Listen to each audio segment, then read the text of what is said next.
Counselor Smith, we're just going to do a sound check. Make sure you can hear us. I can hear you. Can you hear me? We can. Thank you. Great, thanks.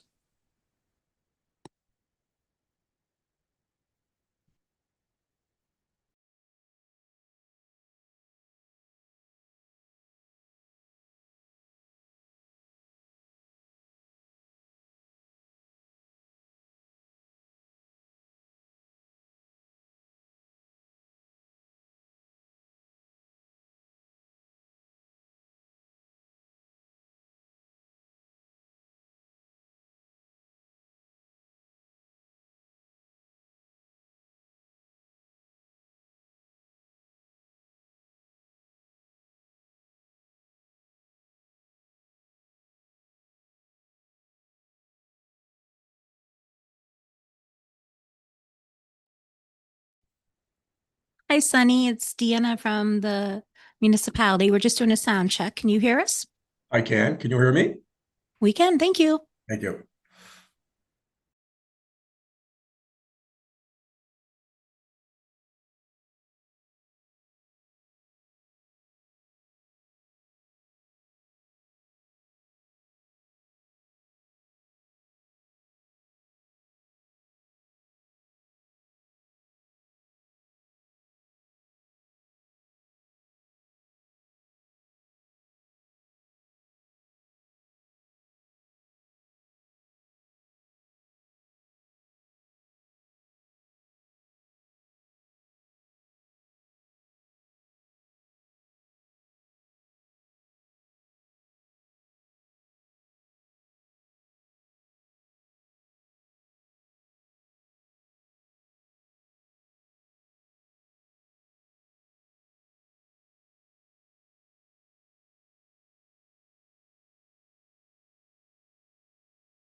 Good evening. It's just shy of 6 p.m. And I welcome everyone to the Committee of the Whole meeting. It's Tuesday, March 10th, 6 p.m. So welcome to those in the gallery. In case of a fire, I'm just going to go to that now. Go out the back door and there's the muster station, and I will ask Councillor Paul Wheaton to check the bathrooms and make sure everyone is out.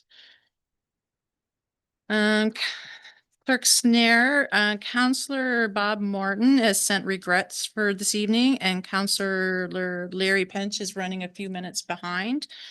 So we do have quorum. Everyone else is in attendance. Councillors, the agenda was circulated. So bearing no additions or deletions, it will be approved as circulated. Being nothing, so we're all good. Does anyone have any declaration of conflict of interest? Seeing none, we'll move on to announcements. Does anyone have any announcements for tonight before I get to mine? Okay. Councillor Remy. Through you, Chair. I just have two. There's a book reading, The Adventures of Natalie Hazel, taking place at the Sweets Corner Community Hall on March 20th from 1 till 3. And then the Enhanced Learning Network Association also has a sparkle sign workshop, so you can make some signs, and it's all the proceeds go towards their programming, and it's on March 28th, but you have to register by March 13th. And all the information's on their Facebook page. Excellent. Sounds great. Councillor Wheaton. Yeah, thank you, Deputy Mayor. Just let everybody know that in Ardois on March 22nd, the Easter Bunny will be hopping into town. Pancake breakfast. We're a little early on the date, week before Easter, but March 22nd, Ardois Hall. Excellent. Mayor Zabian. Just want to congratulate a longtime West Hants resident, Mary Turner, who turned 100 years old this past Sunday. Very spirited lady, kind-hearted, follows us religiously. She's probably watching us now, and just a happy 100th birthday. Don't look a day over 50, but congratulations, Mary. Yeah, a sweet family. Okay, I'm just going to read a couple things here. West Hants Regional Municipality is in Mi'kma'ki, the ancestral and unceded territory of the Mi'kmaq people. This land is governed by the treaties of peace and friendship signed in 1726. West Hants Regional Municipality recognizes we are all treaty people and have responsibilities to this land and each other. West Hants Regional Municipality also recognizes African Nova Scotians are distinct people whose history, legacies, and contributions have enriched that part of Mi'kma'ki known as Nova Scotia for over 400 years. And council as chair are committed to ensuring this meeting and its participants conduct themselves in a respectful and professional manner as outlined in the municipality's municipal code of conduct. Meeting presenters, staff, and the public are expected to conduct themselves in an equal, respectful manner at all times the meeting is being conducted. I thank you all in advance for your commitment to these important meeting principles. And I just want to say, Councillor John Smith is on Zoom, so I will watch for you, Councillor Smith, if there's any questions or any announcements do you want to make now? Thank you. No announcements. Okay, we just wanted to let everyone know you're here. Okay, so we will move on to 6, approval of previous meeting minutes, 2026-02-10, Committee of the Whole. They were circulated in our packages. Is there anything in those? If not, they will be approved as circulated. We have 2 presentations tonight. So the first one is the West Hants Regional Municipality Operational Audit, MNP. So I might step in here and perhaps Director Roshan, if we could have you come up to the microphone as well, just to support. We have MMP representative on the line. Sunny, are you there? Quick. I am, yes. Okay, great. Thank you. So we thought this was a good opportunity for MMP to report directly to council on the audit. Of course, they have reported to the audit committee. And I think, Sunny, you have additional slides or reports that you want to go through as well. So I think, Madam Chair, as you would normally do, perhaps a presenter as they're going along there, either questions are asked or maybe we save them to the end. okay, Sunny, how would you like us to do this? Would you like questions asked as you present, or would you like council to wait to the end? No, I think it should be interactive. So if there's some questions, I don't mind being interrupted. Tonight we're basically getting into one issue. So there's going to be some detailed discussions on numbers. So if someone waits to the end, we'll only be flipping back anyway. So if they want to ask as we go. Yeah. Okay, that sounds good. So I will keep an eye on the microphones here, and if we see anybody, I will get to them and let you know. Okay? Yes, thank you. Thanks.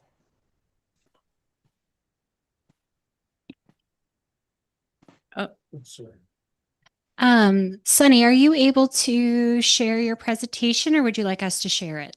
No, I can share it. Councillor Ivy, did you have a question?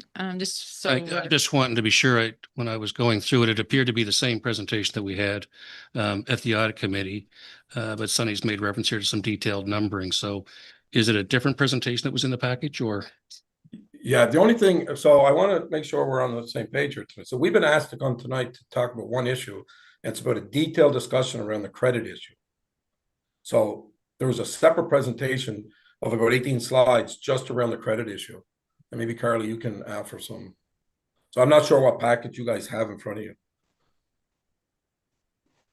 So we have circulated both the former presentation as well as the new presentation, and the new presentation has been printed in front of each of you for your quick reference. And the new presentation is what, so, you know, from our end, that is what we are presenting tonight is the new presentation. I apologize if that's a misunderstanding, but we've been asked to come to provide additional details around the credit issue from the last presentation. So we didn't intend on going through the full presentation, just a supplementary presentation around the credit issue. Okay, Counselor Ivy, So question? just for clarity, so was the presentation you're doing that's being done by Sunny now, was that in our package or? No, well, sorry. Go ahead, Carly. Director Rashawn? So it's been printed for you here. You have a copy. Sunny will be answering any questions on the original presentation that you may have. However, we included supplemental information as of today, which we've printed and that Clerk Snare has attached to the package. Not yet, but has a copy will be attaching to the package. Okay, so I just want to say that, you know, I appreciate all the work that's gone into doing this and to having this as a focus on the credit issue, because that is, you know, has been quite a detailed discussion over the years. However, I'm a bit concerned that we didn't have a chance to see this in advance of today to be able to think through and perhaps have better questions for Sunny as we go through it. Yeah, and we really, you'll see as we go along, it's kind of, this wasn't in the original scope. So we were asked last week to prepare this presentation. And quite frankly, I'll be honest with you, we finished what you're going to look at about 3:30 today. So, you know, I have no problem coming back to the council with questions at any time that's convenient to you guys. So I do appreciate your concern. I'm trying my best to simplify it to answer what I know were some of the concerns from the information that we read. Thank you very much, Sunny. And I don't mean to sound ungrateful, No. but thank you. And I know even at the last meeting, I might have been a little bit short in my comments. It's not intended. It's just, it's been an ongoing issue. So thank you for the work. I'll let you carry on now. I'm fine. Thank you for the extra effort. Yeah, no problem. Okay, Sunny, so we'll let you share, or Director Rashawn, and we'll carry on. Okay, I'll share. If I can find how to share here. Carly, maybe it's easier for you to share. I don't know. What do you think? All right, just give me a Just the one I second. sent you today, though. Yep. Do you have it? You don't have it in PowerPoint, though. Nope, that's okay. I'll just join the Zoom meeting and then I can share it for you. Just give me 1 second.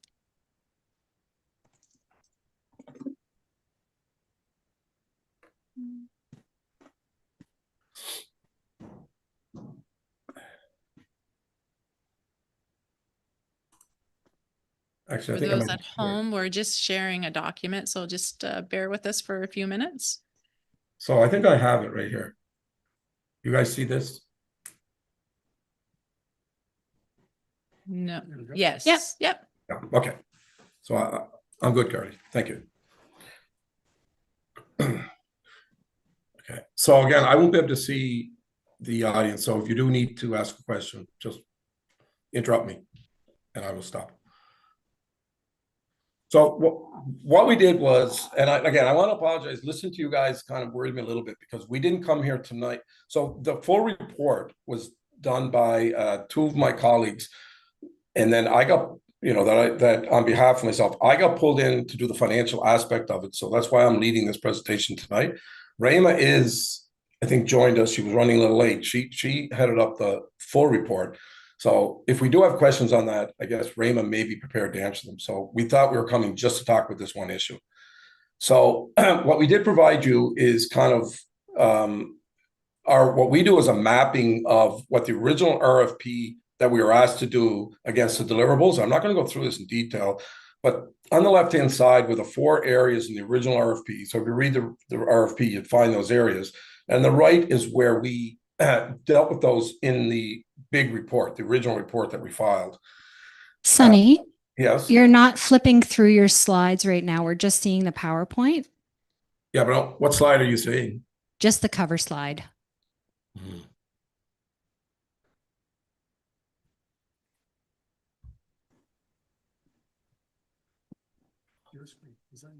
How about now?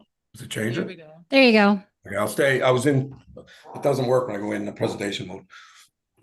It might be just how you shared your screen. So if you put This it into works. present, okay. You guys, is this fine? Can you guys see this fine, or is it too? Yeah. Yeah, this works.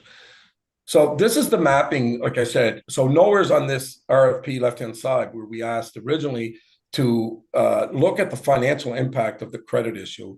We are look at the processes and controls around the credit issue, which is what we addressed in our first report.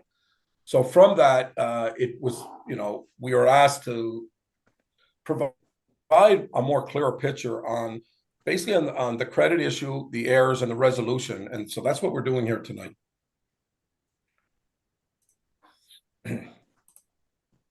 So as outlined in our mapping process, the scope of work focused on processes, not financial results. Therefore, analyzing the impact on the financial results of processing errors was not part of the original scope. Again, we were asked to provide the following analysis as an addendum to the original scope, and this is the slides to support that. So what we did was, using the errors indicated by the utility, M&P traced these errors and the correction of these errors through the financial records, from what we call cradle to grave, from the start to the finish. We analyzed the effect of these errors and their corrections on the trial balance amounts that make up the revenue line items for each of the fiscal years, 21, 22, and 23. So what you're going to see, what we did, we basically traced these errors through your trial balance, explained to them what impact they had on your financial results and what impact the corrections had on your financial results.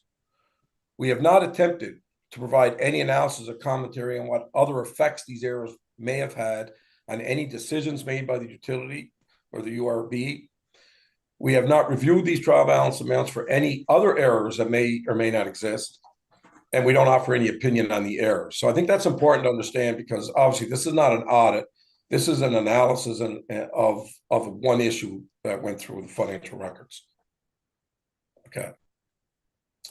So everything's around the 5 back road meter errors, and there were 5 errors noted from 2021 and 2022. The total errors, and the next slide will give you the details. And I apologize, I know you guys have seen this and heard this a lot of times, but just have some patience and let me walk through it to hopefully completely provide some more understanding. So in fiscal 21, there was $24,794.32 error, and in fiscal 22, there was $368,000 in errors. So the total errors were $392,916. So this is quite small, and I apologize, but there is a handout. So this shows the 5 billing cycles that had these errors. You can see the first line says what the posting was in the trial balance, the billing, and the second line says what the proper billing should have been. And consistent, you'll see, is it was a decimal point issue, in that it was billed at a multiple of 10. So it created, pretty significant excess billings. And you can see on the left-hand side, it indicates what fiscal year, and on the right-hand side indicates the size of the error, and that's the $392,916. So just so you understand, and we're going to trace this through, before any correction, there was a $392,000 overstatement of revenue in this particular account. So in 2021, if we look at it by year, 2021, the trial balance amount of $220,772.68 was the total revenue, and it contained, relating to this issue, a $24,794 error. So the corrected revenue would have been $195,978.53. So that's the extent of the error in 2021. So again, and I kind of want to emphasize what we're trying to stress here is that at that particular time, there is an error and a misstatement of the 2021 revenue. And you'll see later in the slide, and I'll kind of say it now, is that when I use the word trial balance amount, we reconcile the trial balance amounts for each year to the financial statement line items. And the trial balance amounts added together with other trial balance amounts, they do reflect the amount that was reported on your financial statements as revenue. So when I say trial balance amount, it's safe for you to assume that's your financial statement revenue inclusion amount. So in 2021, your financial statements included $220,000 of revenue the corrected revenue would have been 195,978. For 2022, the trial balance was originally posted with 4 billing cycles. Total billing cycles for the TMP 3 miles plain area, which included the 5 back road meter. So you're seeing there below the 4 billing cycles that are in the trial balance, and the amount on the right is the amount related to, it should say 5 back road, amount related to the meter in question. And so these add up to $507,357.23. So once the postings were made in 2022, there was $507,000 of revenue, but we know that there was those errors I indicated on the previous slide, errors numbers 2 to 5 were inside of these billings. So it's misstated at that point in time. Staff recognized during the fiscal 2022, staff recognized these errors existed and started to take action to make a correction. So the first error that the first posting to record the proper error was the 4th billing in the cycle. So the billing that had the 108,901.71 billing, incorrect billing, for the particular meter should have been $10,890.17. So what happened is, while those 4 incorrect billings are in the general ledger, in the trial balance, a 5th billing appeared in the trial balance in that particular fiscal year for $10,890.17. So that particular billing is correct, but at this point, we still haven't corrected the 4 previous errors. So now the trial balance had the 4 original billings plus this new billing. And then the error would increase because the error of 392,916 has not been adjusted. And now the additional posting of 10,890, we now have an overstatement of 403,806 because the 10,890, while it's a proper billing, it was part of the original improper billing. So it's in there twice. So we have $403,000 of errors at this particular time in the trial balance. Staff then started to make the correction of errors, 4 of these 5 errors. So back in the original slide, we have 5 errors. Error 1 is the fiscal 21, 2, 3, 4 are fiscal 22s. So these total $294,904. So in fiscal 2022 trial balance, $294,904, and I apologize for the rounding, 69 cents. It was actually 47 cents. That correction was made in fiscal 2022. So for that particular year, we have the original postings in error, which contains the errors. The correction that was made, you're seeing it there, in, out, and then again. So, there's reasons for that, because in an attempt to correct it one way, it couldn't be done that way. So it had to be reversed. And then the final adjustment was a $294,000 reduction of revenue for fiscal 2022. So that corrected 4 of the errors. I'm not saying it corrected it in the right fiscal period yet, but it reversed 4 of the improper revenues at that point in time. So what did that was the last adjustment made in fiscal 2022. So the final 22 trial balance amount of $223,000, which again would be equal to the amount that's included on that financial statement line item in your audited statements, is made up of the original billings of $507,000. That's the 4 original billings we looked at, which contained the errors. The additional corrected billing of $10,890, less the correction of errors 1 through 4 of $294,000 to get to a revenue item of $223,000.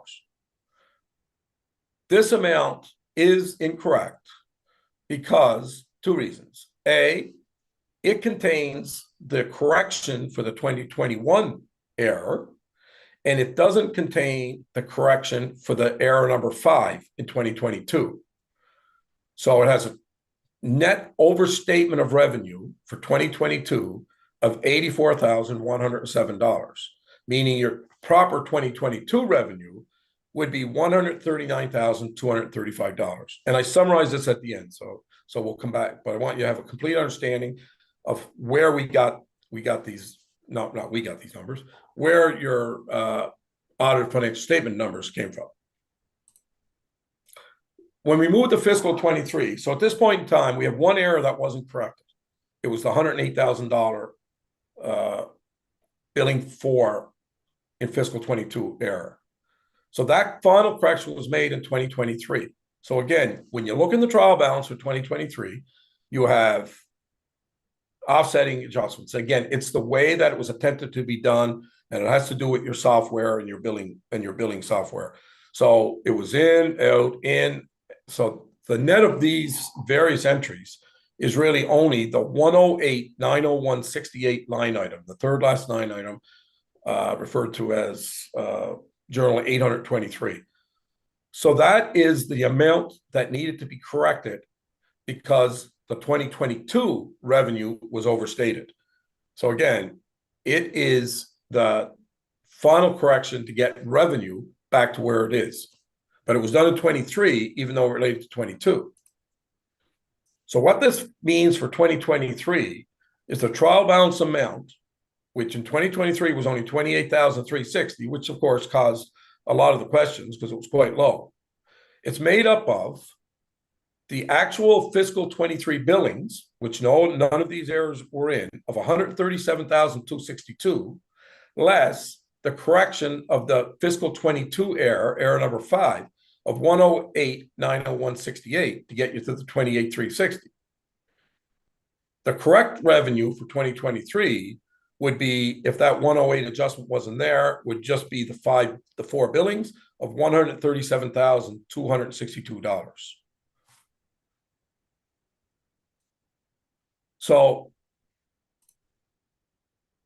what this all means is when we look at the overall effect to the utility and to the municipality for these 5 errors, if you look at it by fiscal year, 21, 22, 23 in this chart, the revenue per the trial balance in those years, which again is the revenue that got reported on your, you won't find that line on your financial statement, but it's in the rate of the metered sale number on your financial statement, is 220 for 21, 223,000 for 22, and 28,000 for 23 for $472,000.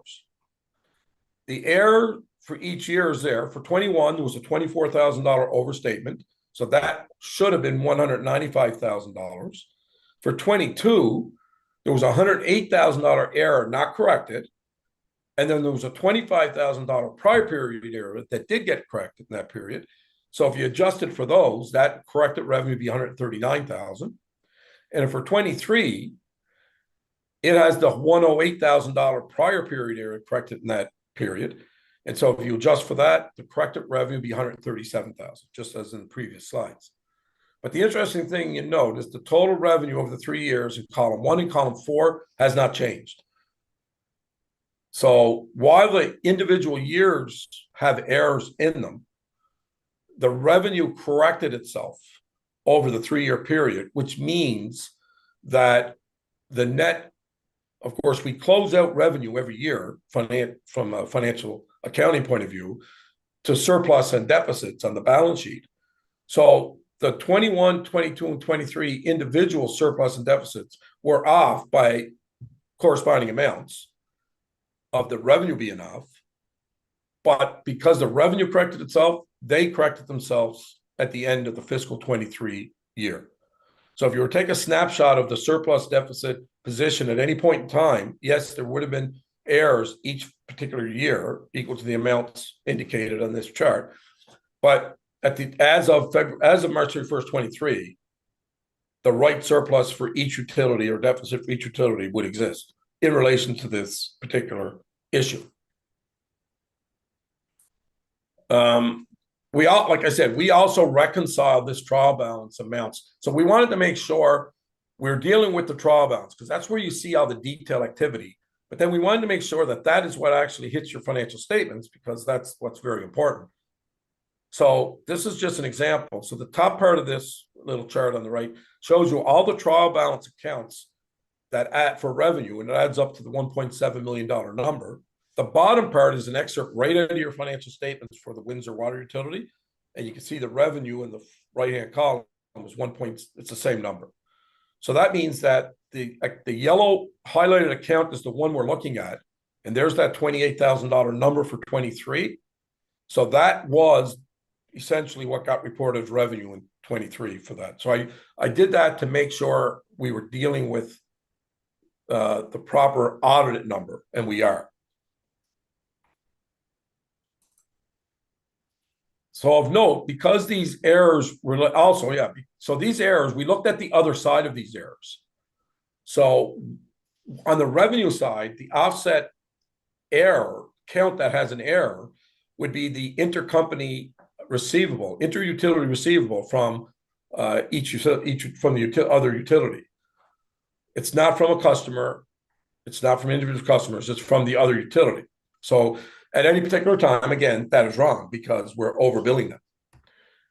The offset errors in each year would also have an overstatement or understatement of the expense in the other utility because that's who we're billing. So they're billing overbilled, so then for their extent, their expense is overstated. So they'd have the exact reciprocating effect if we were to look at it only from an expense side. Because the utilities have been amalgamated by cents, this interutility charge would be eliminated on amalgamation, and therefore the net effect each year on consolidation should be nil. And also, what we looked at here, that little excerpt from your financial statement is taken from the schedules for each utility in the back or in the lower part or back end of your financial statements, audit financial statements. Those schedules for like your operating funds, your water utilities, your reserve funds, they're all rolled up into the consolidated report in the front part of your financial statements. While it's outside the scope and we didn't exercise and do the exercise of tracing that roll up, what would happen is any intermunicipal under the consolidated term, not the consolidated utility term, but the consolidated municipal term, any interfund charges would get eliminated on consolidation. So not only did this thing fix itself in 3 years and get eliminated when the utilities combined, on an annual basis, it would have been essentially eliminated because the inter-utility billings would normally come out of your revenue line item on a consolidated basis. So while we agree that going through this was very confusing from looking, we find it confusing. We look at this stuff on a regular basis. So I can understand where the confusion is. And yes, the conclusion that on an annual basis, there were errors of revenue in the financial statements. I don't think anybody's disputing that. And we're definitely saying, yes, that's the case. We're just showing how it was corrected over time and how it got corrected. We're not corrected in the proper years. Those years have been audited and released, so it got corrected in subsequent years. So essentially, again, I just wanted to provide some and I apologize for maybe going too fast or too slow, but hopefully when I read some of the correspondence and some of the literature that we read around this issue during our engagement, I tried to read that and then create this to say, hopefully that answered some of the questions that were being answered. It may not give you the answer you want, i.e.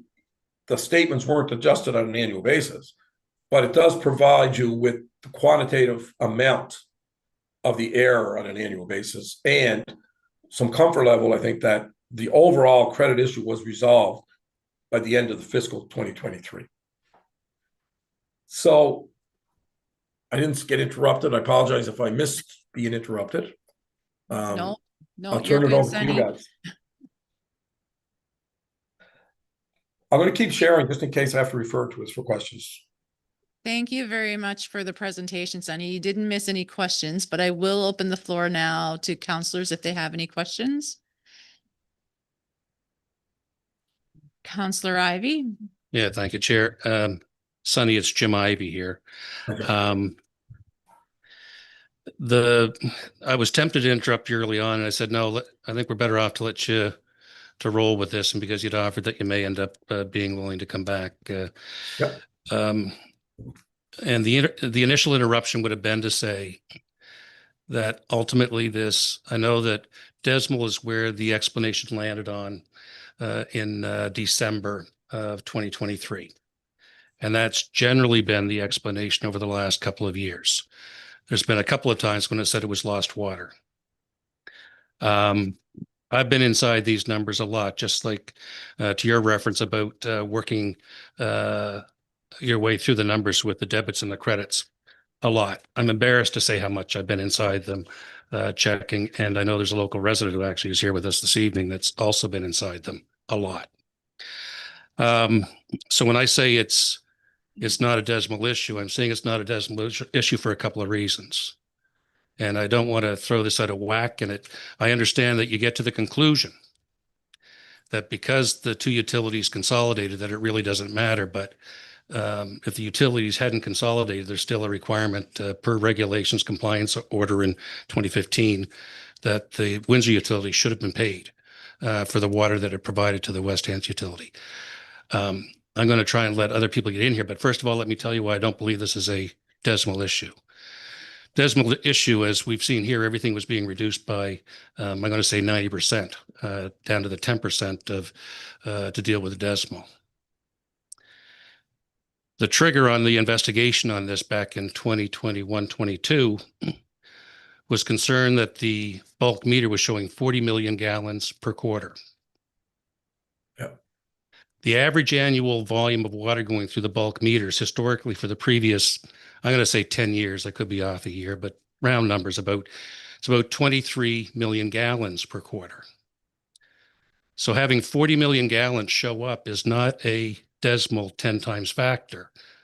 For that to have been a decimal issue, we should have seen 270 million gallons per quarter going through the meters. We did not. It was 40. That to me is a lost water issue that showed up. That's a doubling of what was going through the meter beforehand. So that's a foundational piece to say that this isn't a decimal. The other piece I want to add to this, though, and it hasn't been discussed as part of this process, is that in 21-22, the volume of water that was necessary to achieve the revenue forecast that year for sale of water between Windsor and West Hants was 35 million gallons per quarter. So when 40 million gallons per quarter showed up and we were concerned about it, in any business I've been involved in with sales, if I was, 5 million gallons short on my water sales to achieve an annual number, I was in pretty good shape, especially given that it was a 40% increase over the previous year in 2020-21. Mm-hmm. The same thing occurred in 2023. The forecast repeated itself. It would have been the same thing. 35 million gallons required per quarter to achieve the financial forecast that we had in the budget. That being said, does that mean that this is completely wrong? No, it's that if we were going to issue a credit on this, whether it was a decimal or whether it was lost water, the first thing we would have done was an estimate for what was reasonable to have actually gone through the meter to pay the service providing utility, and whatever was left over would be adjusted accordingly. If it was a decimal, you don't start at the top of the number and reduce it down so that what's left over is entirely water. And that was the trigger on this, Sonny, if I can just say that when we got that initial number with the $28,000 in there for the 3 Mile Plains utility, it was really easy to say that that's not it, because that's not enough to provide the water to 3 Mile Plains for a year. It was about half. And so that alone was an indication that the adjustment by 90% down to 10 was incorrect. So I'm sorry that this information is just, appearing here as part of this. I can assure you that I haven't been sitting on this for 2 years to bring this out. Is that the more and more you look at it, you really try to figure out, and all the time spent was trying to figure out, so what am I missing here? This was not a decimal issue. the calculations work. You're correct. They'll work through the trial balance because you're dealing with a 10% decimal number throughout. So you're getting to your end objective. But when the comparison was made with 40 million gallons per quarter showing up, it was said that it should be about 4 to 9 million gallons per quarter. So to connect the final dot here, and I'll stop. The water that goes into the bulk meter goes into a ratio of about 2.5 to 1. For every 3 gallons we put through, 1 comes out the end and 2.5 gets spilled on the ground or through the pipes or wherever it gets lost. Mhm. So taking a bulk meter number and saying that with a decimal correction, we take it down to what actually comes out of the tap is not correct. The wholesale sale of water between the two utilities, again, documented in the 2015 compliance order and, since then and before then, deals with the water going through bulk, that was a requirement to be paid through the TMP catchment area because the Windsor Water Utility had all the costs of treatment, of transmission to the bulk water meters, of all the things that took place with that, all the chemicals for treating it and everything. That was part of the recovery cost at $2.51 per 1,000 gallons. Mhm. So I appreciate the work that you've done. It's good to know that it balances out at the end of the day. That wasn't really as much the issue, but this isn't a decimal issue. This was an issue of lost water or a combination of lost water and I don't know what, but definitely not a decimal issue. It would have had to been a 10 times multiple for that to have made sense. If you take that number and reduce it off down to the 10% of it all the way through, there isn't enough water being billed and put through to be able to provide the water that was being provided. Thank you so much, though, for the effort. So can I just comment one thing on that? Sure, Sunny, Please. go ahead. So great comments and knowing what, enough about water utilities, and I completely understand what you're saying. I guess from our point of view, we were simply doing it from an accounting point of view, not from this part of it, not from an engineer or a water flow type, as if I was doing a rate study, for example. So but thank you for the comments. Any other questions for Sunny? Seeing none. Carly, Director Rashawn, did you have anything else? No, I don't personally have anything else. Sunny, if you would just stick around, just in case there is wishes for further discussion. And thank you so much. So let me just, so again, this kind of, I just be upfront and ask you, when we were doing this assignment, this one caught us a little bit off guard from when we were going through our scope. So, I told the director today I would love to be live there tonight and dealing with this for you guys. I find it much easier to do this stuff live in person. But again, if we're not meeting your up, if you want us to further jump into this from a different aspect, all I ask is just provide us with exactly what you're what you want us to look at, and because my concern based on the councilor's just comments is that if you look at subsequent billings which have stopped, of course, on the amalgamation, is that we had nothing to look at once what we saw the error being corrected. We assumed that it was a misreading, a miscalibration, I guess, of the meter. But again, if we're required to do more work into those historical numbers, please just ask. Thank you very much, Sunny, and thank you for the presentation. Oh, we have one follow-up, Councillor Ivey. Yeah, just two, if I could, there, Chair, and I'm sorry for coming in late on it. But one is, Sunny, was when you were talking about the $108,000 credit alignment there. I know when I was looking at it in the notes that we had and so on, I couldn't see where the 108 ever hit the books. In fiscal 23, you mean the correction? I saw the correction going through in fiscal 23. That's what took us down to that, from the 137 down to the 28 or whatever. And excuse me, I'm just pulling numbers off the air here, but that's fine.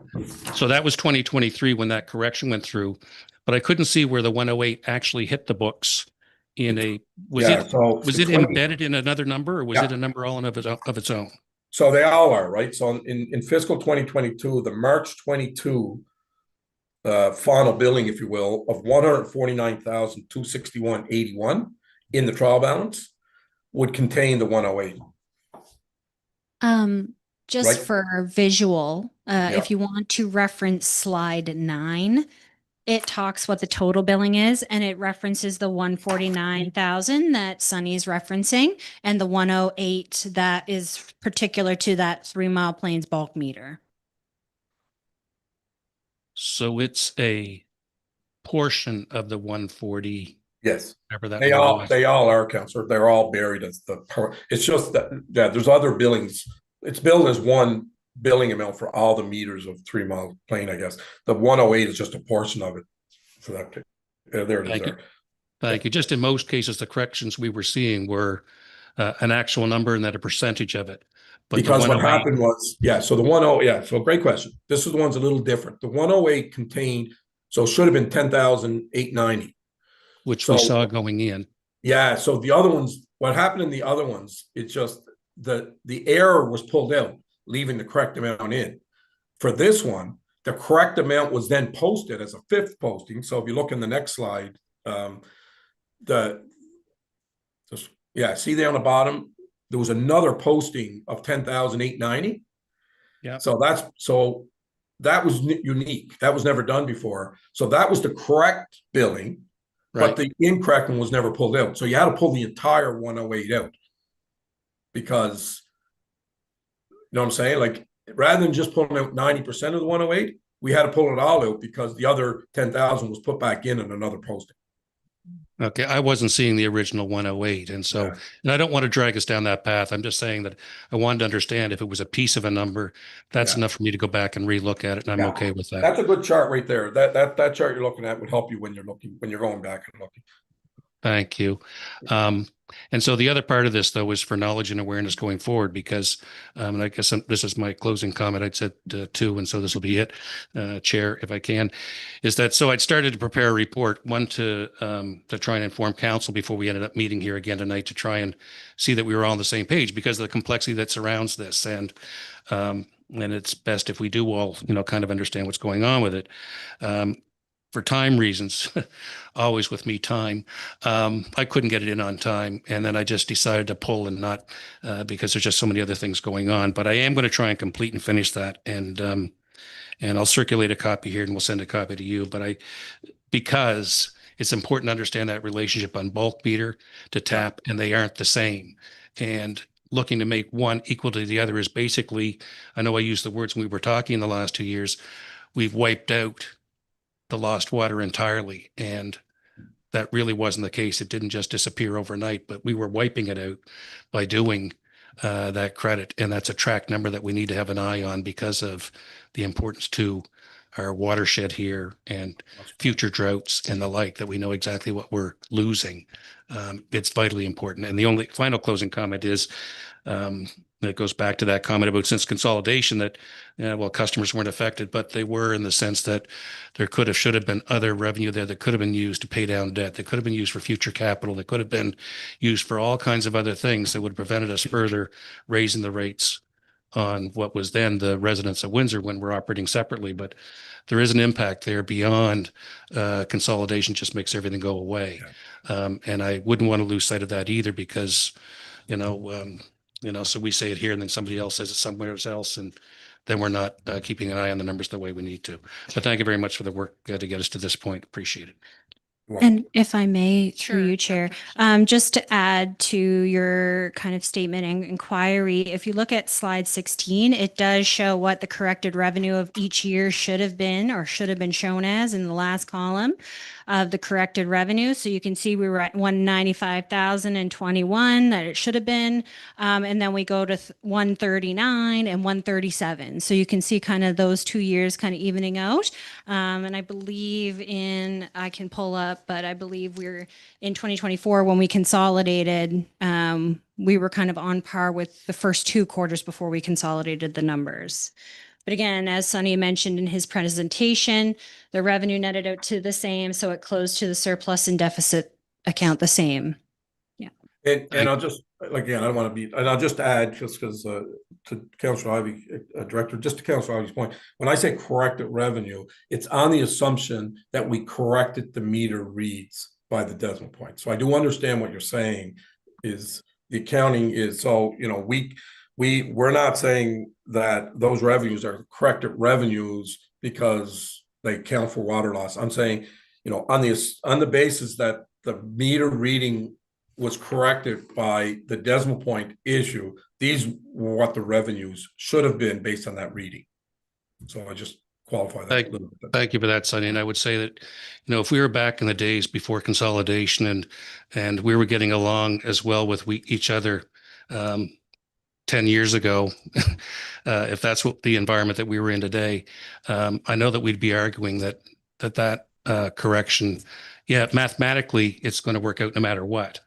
But at the end of the day, based on what I see here, there's 40, I can't even remember the number now. I've lost my track on that, but there would have been significantly more billing that would have gone through those meters, and it would have been billed and paid between the two utilities. So again, thank you so much. Great.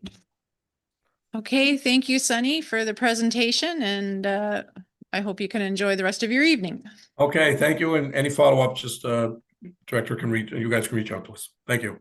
Great, thank you. I know.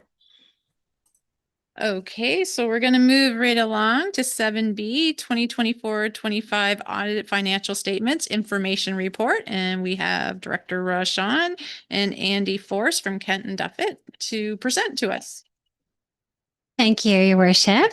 So through you, I have, following our council meeting, I had, of course, a conversation with the province, and I needed to, again, just kind of prepare a report for you, just an information report on how the basically the defeat of the statements impact the municipality going forward.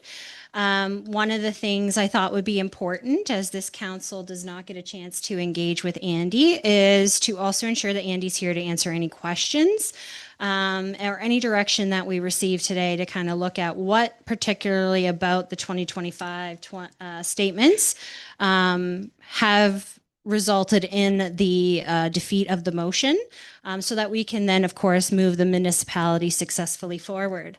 So I've broken down in a report format, and I won't go through this in detail because it has been shared with you in advance, but I will highlight the 7 key sections.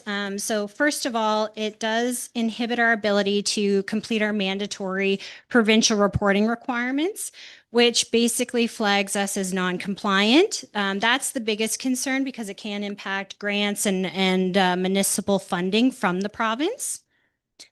Then we have our risk to provincial funding and grant eligibility. So that again is linked to the first one. So again, as grant applications go in, one of the things they may confirm with the province is if we're in compliance or not, and that could impact our award of grants. So just kind of keeping that in mind as well. Impacts on borrowing and banking. So this one I wanted to highlight specifically because council just passed a motion to go into borrowing for the PACE program. So currently we cannot seek any external funding for the PACE program until we have approved statements, as well as the Municipal Finance Division has just launched their spring debenture. So we will not be able to participate in the spring debenture because the minister will not approve any temporary borrowing resolutions. Disruption to budgeting, capital, and reserves. So again, this one is just another one that will be ongoing because figures will essentially be less accurate because we have to close our financial year to move the numbers over. So again, it means we maintain unaudited numbers, increasing financial risks, and it also creates compressed timelines, which could have cost impacts in overtime and or additional audit costs, which leads me into point 5. And this also has increased costs because it may require, depending on the direction we receive here tonight, additional support from Andy, which again is outside of what we would normally be seeing. So this might increase the cost. It also would delay our ability to post our request for proposal for our auditing services for the upcoming year, which delays the start for the audit and puts us in a delayed position already for the next year. The impact on future audits. So non-approval can create several long-term challenges. So again, more audit testing usually is a trigger. And again, I'm going to let Andy comment here if, because he would be a little bit more on the auditing expert. I just kind of read the standards. But it would also cause potentially scheduling delays, as I mentioned before, additional work on opening balances if they don't have closed audited balances, higher control risk assessment, which also means our materiality might go up, and potential modified audit opinion if it goes unresolved for a long period of time. So when we have a modified opinion right now, it would be, correct me, Andy, what's the term? Qualified? No, yeah, qualified opinion. Going into the seventh, and sorry, I have 8 risks here as well. Reputation and governance risks. So again, this is just again with our relationship partners with other governments, and then administrative and operational delays, including just completion of our cycle, closing of our previous financial year, and preparations of reports. For example, even the reserve budget is impacted by being able to produce the audited financial statements and closing the year. So we request council's direction on what and how we wish to proceed. We've included a couple alternatives. I will ask for support, of course, from the CAO or the municipal clerk on the parliamentary procedure side, but there's 3 alternatives for you to consider as we move forward. Thank you, Director Rashan. So And if you have any questions on the audited statements, Andy's here. perfect. Thank you. Are there any questions, Counselor?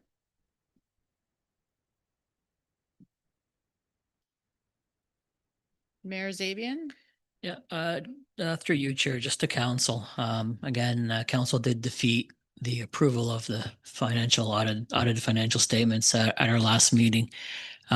So this would be the opportune time to get your questions answered if you had hesitation, which created a no vote. That vote was 8 against, 3 in favor of approving them, and 1 was not here to vote on it. So for the 8 councillors, if you have a question, this is the time to ask it. You have our auditor here, you have Director of Finance. They will be able to answer any questions that you may have had a hesitation on at this point.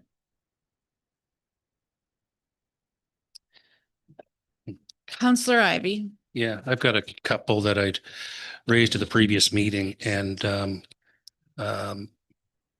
I know that at the previous meeting, we also had the issue with the water utility credits and so forth, and the things certainly were able to get distracted with that. But I still have some questions I'd like to get clarity on that I'd asked before.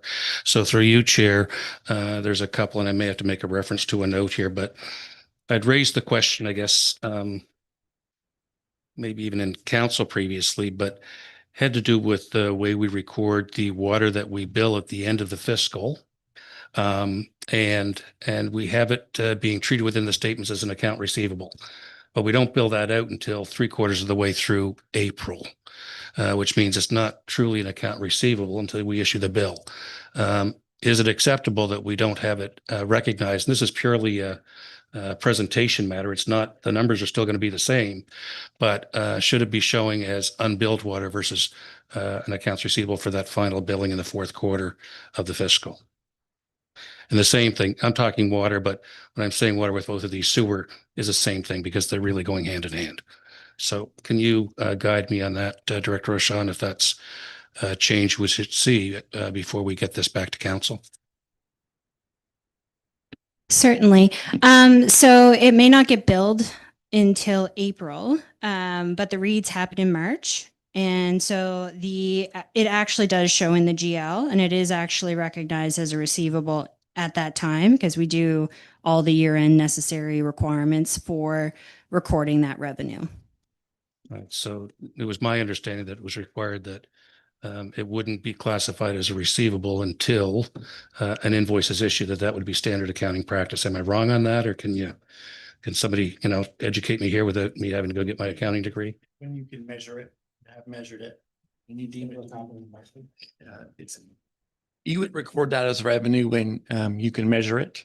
And then when you deem it to be collectible, So when they've measured from the water meters, and at that point in time, their billing process has started, that would be the appropriate time to record that revenue. Okay, I thank you for the clarity on that. Equally in the same vein, again, both water and sewer, we talked about the fact that we aren't billing exactly to the 31st of the month. In fact, I think for the 25 fiscal year end, we were billing out to the 7th. So about 30 days of revenue that's not actually being realized because, and correct me again if I'm wrong or I misunderstood when I'd asked this before, that we bill on a 4-quarter basis. So we're not lining up with as at March 31st. And the point being that should we be capturing those, I'll just say 25 days that remain in the month as an accrual to then reconcile back out as part of the accounting process, because we don't see an accrual for those, I don't think. Correct me if I'm wrong. We can kind of code 10. So again, as I mentioned, that all kind of evens out because we'll always be short. We can't read on the last day. So again, it goes back to the auditor's comment about measurability and knowing what actually occurs within those 24 or 25 or 10, because every year it's a little different. So again, it goes back to that, and you're talking about over 4,500 customers that we would have to look at to be able to reasonably estimate what that would look like for those periods.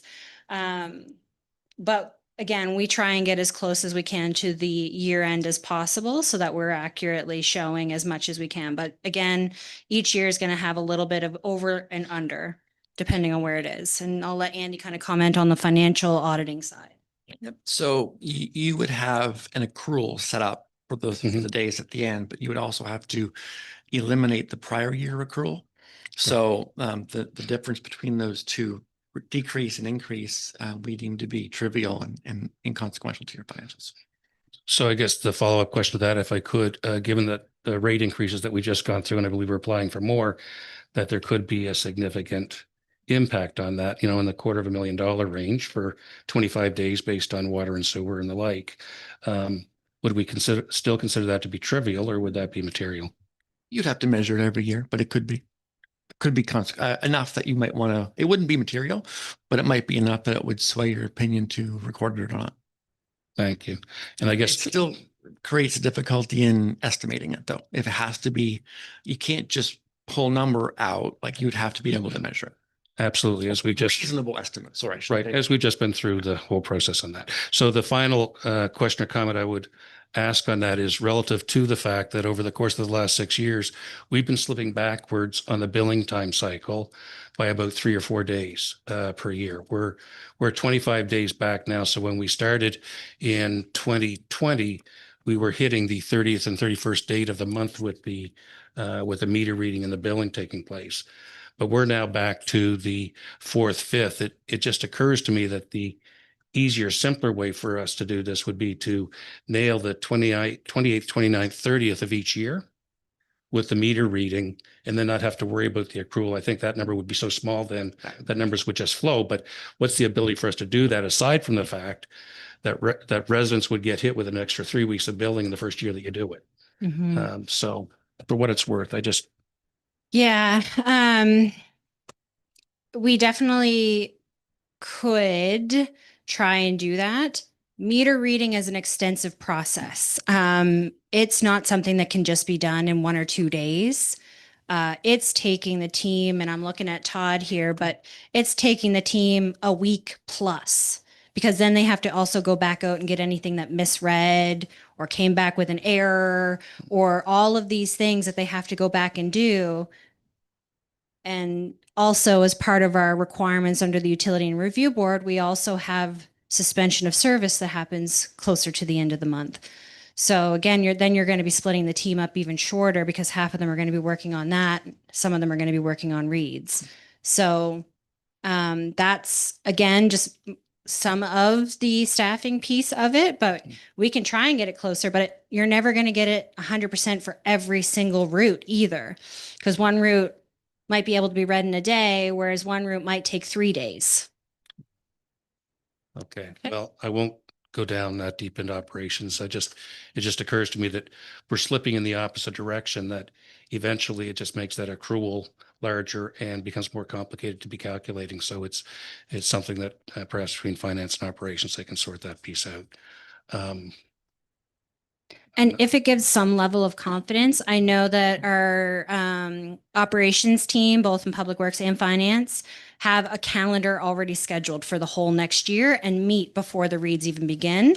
So they're doing that already. They've already pre-planned every read and shut off and all when all the bills are due to the print, like all of that's pre-done. So. Okay, thank you. Again, not my place to say, but I'd be trying to move it ahead 4 days for each billing period, just to try and get it caught up, that it would make it simpler. And again, I'll stay out of that piece of operations. I do have another, it has to do with expenses. We noted, I guess, again, water utility, which has been the easy one to be focused on because of its size, but there was a fair increase in the overall expenses from when we looked at the year-end expenses last June, July to now, through you, Chair, to Director Roshan and or Andy as appropriate, but they showed up in transmission and distribution, they showed up in admin and general, and also depreciation. Can you give us a sense as to what caused that? It was about a $650,000 increase. That it would just be helpful to know, because that was all after like the end of the quarter after. Yeah, I can look into some. We'll pass it over to Andy to answer the depreciation question, because I do feel when he explained it to the audit committee, it was really well put. I can't necessarily speak to the forecast, but there was a significant capital investment to the water utility. I would presume to guess, I don't like to guess, but I would presume to guess that that acquisition or addition to your water utility capital was after that date of time when you would have had a forecast. But it's a simple mathematical calculation. So it actually, the increase is significant. It's over $1.2 million increase. And overall, I'm looking at the consolidated numbers, Right. and that was due to additions to your capital in the water utility mostly, not just water utility, but there were significant water utility and fire as well, if I'm not mistaken, fire department. So just for clarity on that, those changes were showing up after the close, after the 31st, after the fiscal year end? Because that's what I'm talking about is items that showed up after that period. Am I? Those would have not been available at the time I forecasted Okay. the presentation for you. They became available after, but are still part of the year-end process. Okay, thank you.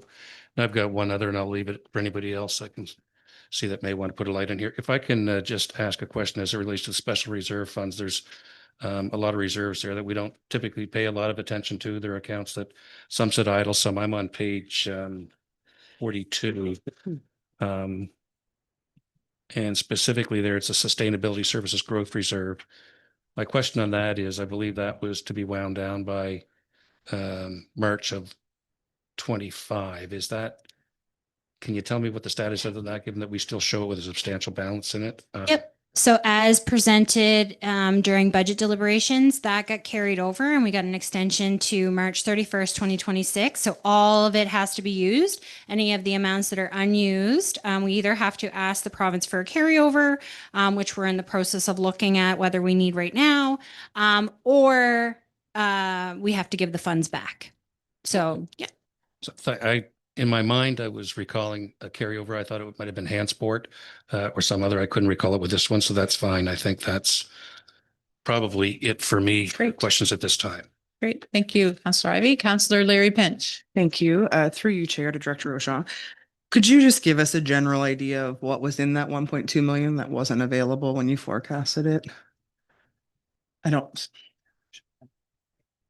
So again, that would be associated to the depreciation and administration fee that get posted at the end of the year once the trial balance is done and all the capital entries have been recognized on any of the completed projects. So again, that would have been worked on probably, we're talking July, August, which is, I believe I provided my estimates to you at the beginning of June or mid-June. So that would have accounted for roughly 400,000. And then there's other entries, of course, that get done partly capital out of revenue, audit, the debt reconciliations, all of those things that would happen. And again, as part of this fiscal year, we had the approval from the Utility and Review Board to also look at transferring any of the debt that or interest that's in the rate study over to a reserve, a special capital reserve. So all of that could be part of that. The other piece, and I'm pulling up my June report that I would have given you guys just to kind of compare a little bit, but they're not as overlining as possible. But I do know that I was at the time of June's forecast, I was predicting that our distribution and transmission was going to be higher, but it did come in a little higher. We have the ability to capitalize some of those costs if they're specifically main related. So some of them can get moved out, but a majority of them were not able to be moved. So those remain in the account. And a lot of that was just due to ongoing maintenance costs. And the other piece, again, the bigger piece is associated to the administration, was associated to the amortization as well as the administration fee.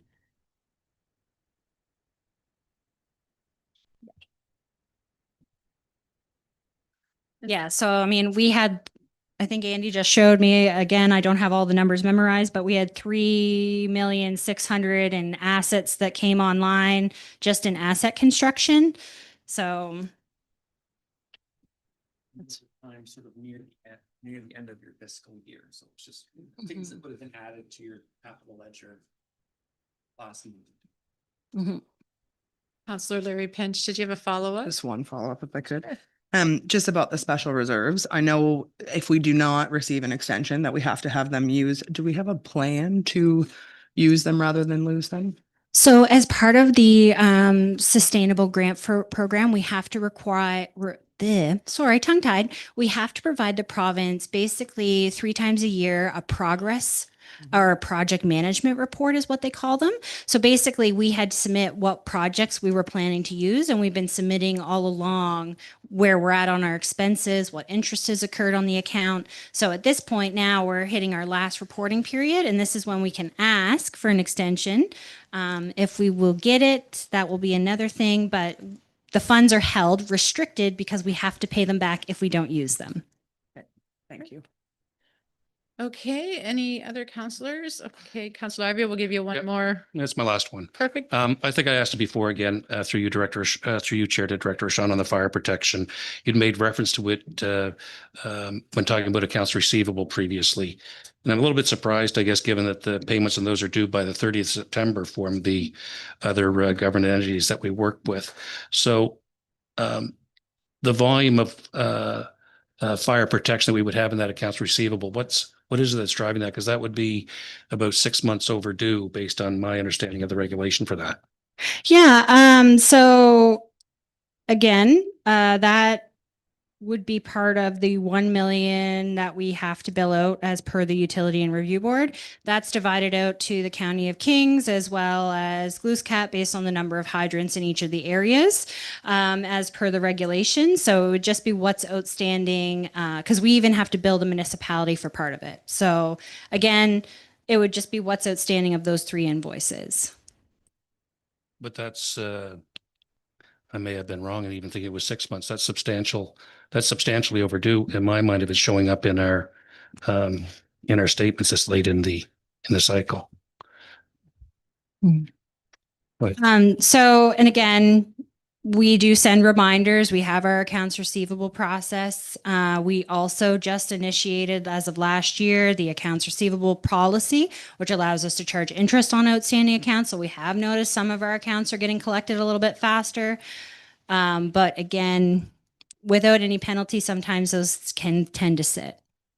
Thank you. Sure. Andy?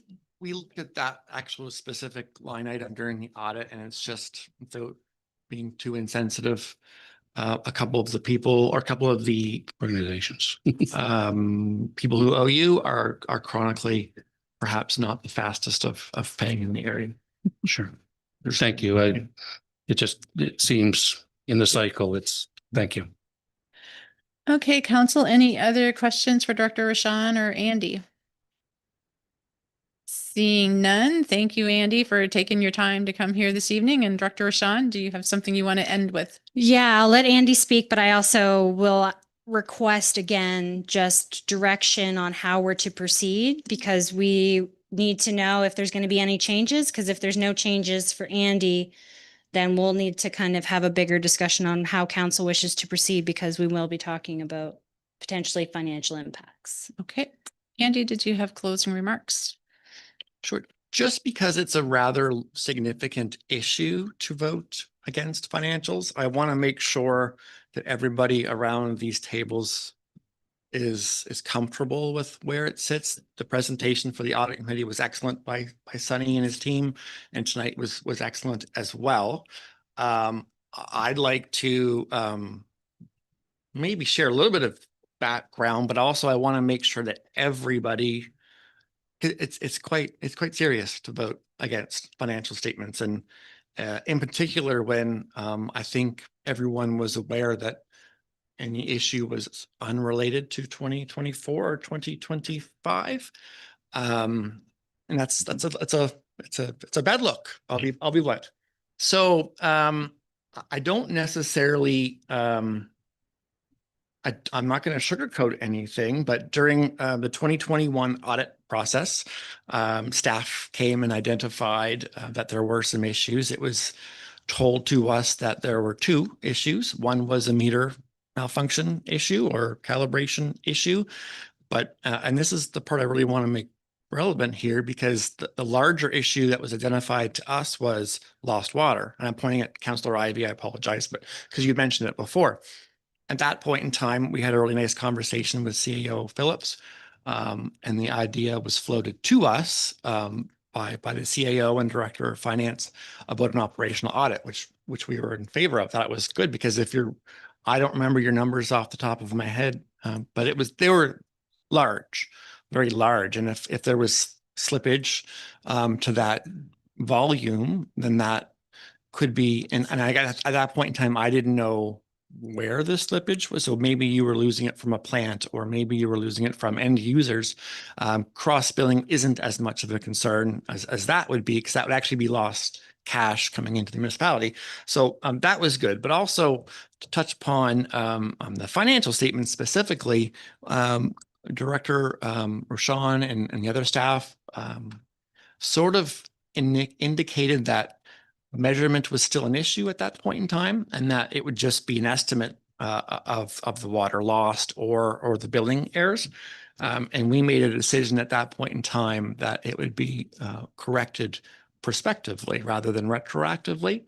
Again, because, and to this day, I did some analysis today or some thinking. I actually think that was the appropriate response. And that was the recommendation from staff and CAO Phillips at the time, because I guess where it gets complicated is because if you would billed me too much money or not enough money as a user, as an end user, that there's an outside source there, but where it's cross-billed, the idea of collection or collectability is very vague and ambiguous because, well, you're from one bank account to the other of your own control. So it's really in and out. The other thing that we identified at that point in time was, as the presentation tonight mentioned, the net effect on your financials was nil. Like there's an overexpense and an underbill from one utility to the other. And then as Sonny pointed out, when you consolidate those, which your financial statements are consolidated, they get eliminated anyway. So at that point in time, we thought the stronger issue to be identified by council was an operational thing about making sure your water billing was accurate and timely, complete, and that you weren't, because I mean, the volume of potential that was sort of identified to us was very significant. And I think it was echoed again tonight that if that's the case, and I guess why I'm talking out of turn is I don't know if I've heard in either report on the operational audit that you've gotten your assurances that that's no longer happening. And I don't know yes or no, or maybe, I really don't know, but I won't want to leave here tonight if I don't point out to you that paper transactions between one utility to the other. And I get what you're saying about it's Windsor, and 10 years ago it would have been a very different story. But in matter of your financials, not your internal information, but your actual audited financial statements, those numbers are eliminated. Like they're just gone. Like we take them and we delete them. So there's no impact whatsoever on your financials this year or the consolidated numbers from 23, 24, 22 or 21. Like those numbers are just, we take them and we eliminate them. That's a normal part of the audit process. But your internal numbers are very important to make decisions and so forth. The other thing that we decided was when Carly said you were going through an amalgamation that, well, what really is the impact long-term? However, there could be a very significant long-term impact if you are, I tried to make notes, and you can correct me. It was millions and millions of gallons of water. And if that hasn't been addressed, it should, because that actually could be lost revenue. I'm not trying to say that the other revenue wasn't lost or whatever and misallocated, but please do not lose sight of that if that's still an ongoing issue. And I guess the other side I would like to say is, if anyone around these, this is your time to nip this in the bud.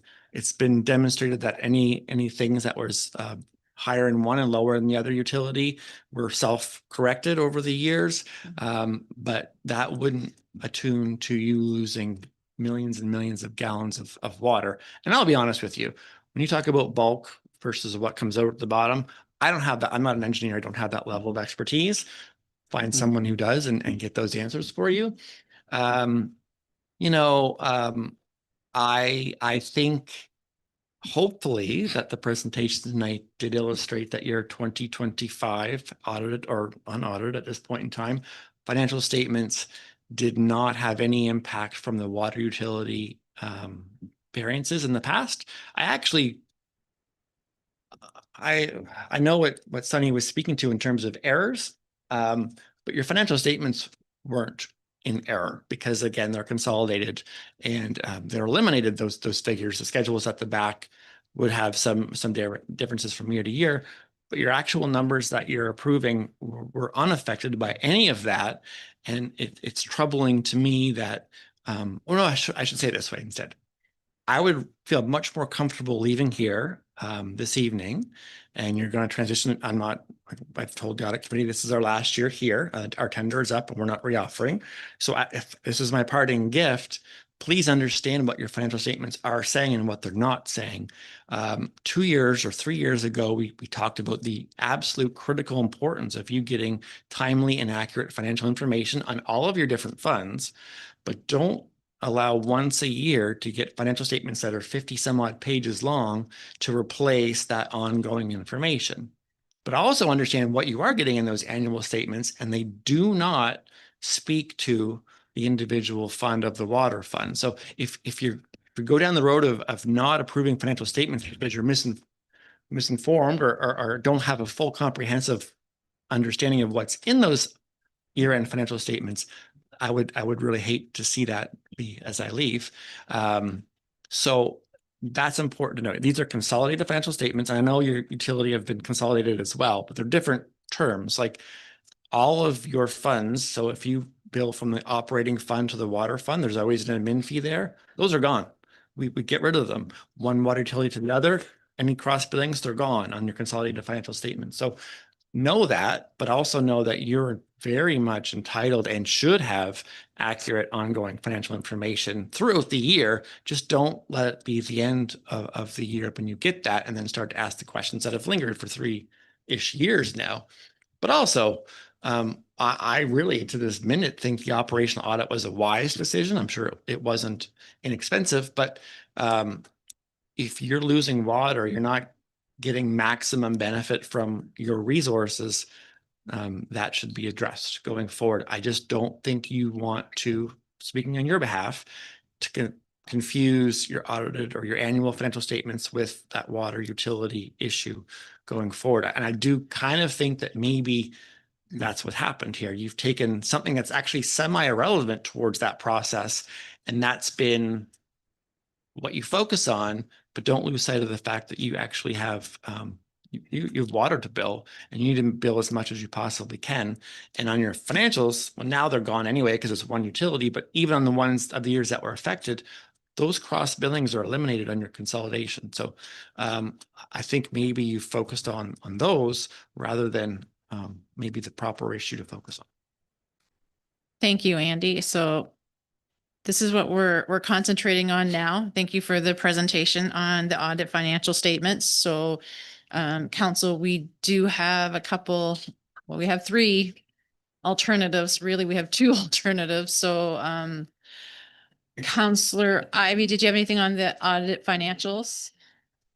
Only to say that if, the best way to see that we get those through is to understand, to Andy's comments about the nay votes that caused us to get us there in the first place. And so just Andy's comment about the water, it's an item of inventory that we have, but we don't treat it like inventory. We don't track it in the same fashion as inventory. And as you know, within the provincial guidelines that we get on what you do with this, it's important to track inventory. And if you've got inventory missing that's unaccounted for, then there's a reason to be concerned about what you see in the financials if they're not reflecting that. I'm not talking about the bigger issue of the billing credit issue. That certainly came into play because we put forward a motion for a financial and an operational audit, and we showed up only getting half of that. I understand that it's a separate issue, and I'm generally comfortable with what I got to hear this evening. But I can tell you, when being asked to endorse financial statements, when 2 years ago we put a motion forward to get a financial audit redone on that aspect of what was in front of us, absolutely, it got a no, because it was something that we should have received. It should not have been overridden by anybody. If there was a reason to override that, we should have heard it here clearly, that we're not going to do your financial audit on the water utilities because of whatever it is. So we can talk about keeping those things separate, but when you still look at the volume of water that's still disappearing out of our pipes or between the treatment plant and the bulk meters and so on, that's a significantly concerning issue. Can I get comfortable that we'll look to fix it? I know there's motions here, there's in the budget, there's discussion about additional people to look at that and so on. But there was enough for me to say no that evening. I very much want to see these go through, no question. But I can tell you that that was the issue for me, and I make no apologies for it. We shouldn't have had to have had the debate on that we did. Thank you. Counselor Larry Pinch. I'm just prepared to make a notice of reconsideration pertaining to the audited financial statements for our council meeting. And the date is gone from my head. 2 weeks time. 24th of 2026. So we have a notice of reconsideration. You're good with that? Okay, so that will come. Do you need a second? There's no second. There's no seconder. okay. No, it's just a notice. So thank you very much. Thank you, Andy, again, and Director Rashan, and enjoy your evening. You're welcome to stay, but I go enjoy the evening. Okay, so we'll move right along to number 8, planning matter, O'Brien Street Development Agreement, PID 450555902, commencement date extension request, planner Dunphy.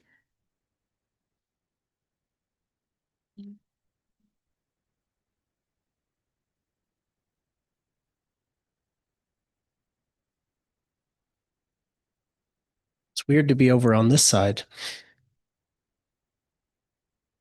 Okay. I'll go through this. There's no presentation tonight for this file. It should be pretty straightforward. It's another development agreement commencement date extension request. So much like the previous request that we had for 8 Upper Water Street, this is an extension to the commencement date request for the property 549 O'Brien Street in Windsor. And this is for another development agreement that the commencement date has now elapsed since the original contact with the developer on this file. So to summarize the correspondence that we've had with the developer, they've let us know that there was some additional environmental work which was outside of the original scope, which was necessary to meet provincial requirements. And this was the main reason for the requested extension and the delay in the project. So the additional environmental remediation required on the site had delayed the project, and the developer now anticipates being permit ready within a year and shovel ready within 2 years. So that should summarize the request as it stands currently. I'm happy to take any additional questions, though. Thank you, Alex. Is there any questions for Planner Dunphy? Councillor Bonnie Smith. Was there already an extension on this particular property, or is this the first? So, through you, Chair, to the question, this is the first extension for this property on the development agreement. Thank you. Any other questions? Councillor Ivy. Yeah, thank you, Chair. I know the stance I took on the other property that we had on this, and it's not dissimilar, except that this one here has been delayed due to circumstances of provincial environment requirements and the like. And so it says in the report, though, that they believe that they would be ready to go in as short as 2 years from now. And maybe I don't have those words exact. There we go. They anticipate being permit ready within a year and shovel ready within 2. Is it necessary that we push this out 4 years? Or do we look to keep it tighter in the interest of seeing things move along? Councillor Dunphy. Oh, sorry Congratulations. if I go that far, but I think you might want to stay a planner. Yes, yeah, I can clarify on that. So, just to clarify here, the decision request at the top does state that council approve, or I won't read out the whole thing, but to essentially extend the date by 48 months. So that would be 48 months from the original signing. So it's not a request for 4 additional years. It's 2 additional years on top of the 2 years from the original commencement date. Thanks very much for that. I didn't pick that up in the read, so thank you. Any more questions? Seeing none, there is a motion there. If someone would like to read it. Councillor Larry Bench. That Committee of the Whole recommend that Council approves the requested extension to the commencement date deadline for the 549 O'Brien Street Development Agreement by 48 months so that the new commencement date is February 2nd, 2028. Is there a seconder? Second. Seconded by Councillor Wheaton. Any questions on the motion? Seeing none, I'll reread it. That council approves the requested extension to the commencement date deadline for the 549 O'Brien Street Development Agreement by 48 months. So the new commencement date is February 2nd, 2028. All those in favor signify by hands. Motion passed. And I'll just make note that our Mayor Zabian was not in the room at the time and Councillor Remy was not in the room, so they did not vote. So perfect. Thank you very much. Have a good evening. Moving right along, we're to 9, unfinished business. There is none. Reports, CAO activity update. Thank you, Madam Chair. Clerk Schneer will put the report up there probably, and you will have this in your package as a late addition. Under governance, we've had a few meetings. I guess we'll say outside of our environment. We've had a fire service modernization planning session hosted by NSFM, just kind of informing municipal reps on the future of fire service. I would say you got a sneak peek of that when we had our fire meeting in January. So I think we're up to speed. Organizational review presentation to council, as you're aware of. We had a quick meeting with the province online, His Worship and I, with NSFM, again, highlighting some of the changes in the provincial government and changes again today. So hopefully more changes like that. His Worship and I also attended a consolidation type meeting in Shelburne for the areas down there, looking to hear the West Hand story. So we did that last week. A few topics that are kind of in front of council. One is under community development, under administration here at the Warming Center. So here is the update on the Warming Center as I'm aware of it, specifically the caremongers. So the funding application process has concluded. I had previously been giving you updates from month to month where that stood. It is my understanding through the communications that no funds have been received for the Warming Center. It's also my understanding through the communication that a letter was received awarding the approval for funding for the month of March only, and that caremongers declined that funding as they felt they had been able to fundraise and accumulate enough funds to support the Warming Center in the manner that they were, and not, I guess I could say, in the manner for which the province was presenting based on the funding that they had provided at that time. So they have used, for the most part, the municipal funding of $20,000. And I think that was more or less used up to the end of February-ish. I'm sure there's a few tens or hundreds of dollars that get washed out through the payroll process, but for the most part, that 20,000 took them to the end of February, and they will take themselves through to the end of March, which we have been told is the conclusion of the Warming Center. So March 31st. It remains open 7 days a week from 7 p.m. to 7 a.m. I've made an additional note here for you that there's great value, I believe, in a larger group meeting of all the stakeholders in the very near future to not only recap the past year, but to look forward. Who has what resources and responsibilities in the community, whether you're a non-for-profit, someone that's received provincial funding, or the municipality or the province themselves. How do we look forward with this Warming Center?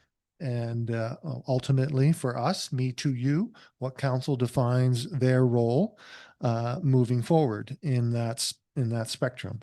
And of course, you have a report that you're waiting to come back to you, and we hope to capture as many of the items, we'll say, and as many as the moving parts as we can. Past, present, and of course, looking forward into the future. So when I'm done, if there's any questions, I'm happy to entertain. I thought I would give you a little more update on that. Under finance, of course, you're aware of the 2 audit processes. Those have been thoroughly discussed this evening. The sports complex under community development, again, something that's in council's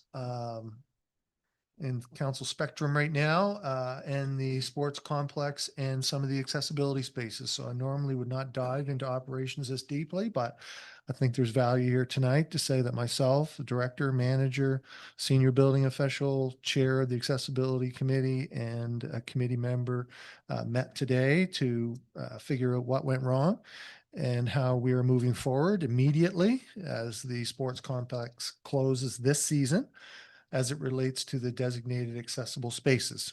So today we have a group commitment on that space being preserved and not interrupted by in any way the accessible spaces in that facility by storage or alternate uses. So we have ironed that out at the operational level today. And I think we also were able to kind of look forward as a smaller group to some of the improvements. I think we all recognize some of the improvements to the sports complex, facility, cultural, accessibility, signage. This is something that continues to evolve and something that we need to continue to improve upon. And it's not just accessibility, it's also inclusion. You know, it's fine to have a space, but how's that space incorporated into the greater area so that when someone enters the facility, they feel equal and part of whatever's going on, whether it's a spectator or even a user, to the extent that we can. So happy to report that we have a resolution, apologetic that we got to this position, but I feel it's been rectified. Under the planning department, we've had lots of meetings in that world, including a meeting here from Link, Nova Scotia, giving us a bit of an update. And I think there'll be different environments where we can speak to what the province is doing with that initiative. It used to be called the JR Joint Regional Transportation. So there is a report out there and folks can review that.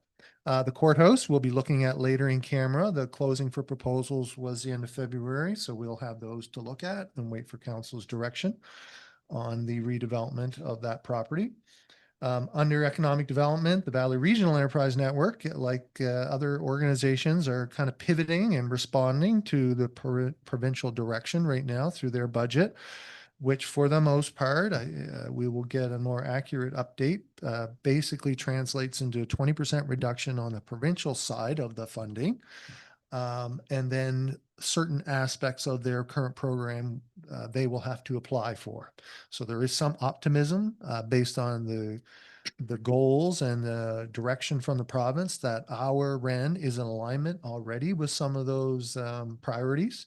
So there's a level of optimism that maybe there's not funding loss, that through the application process, it can be retained.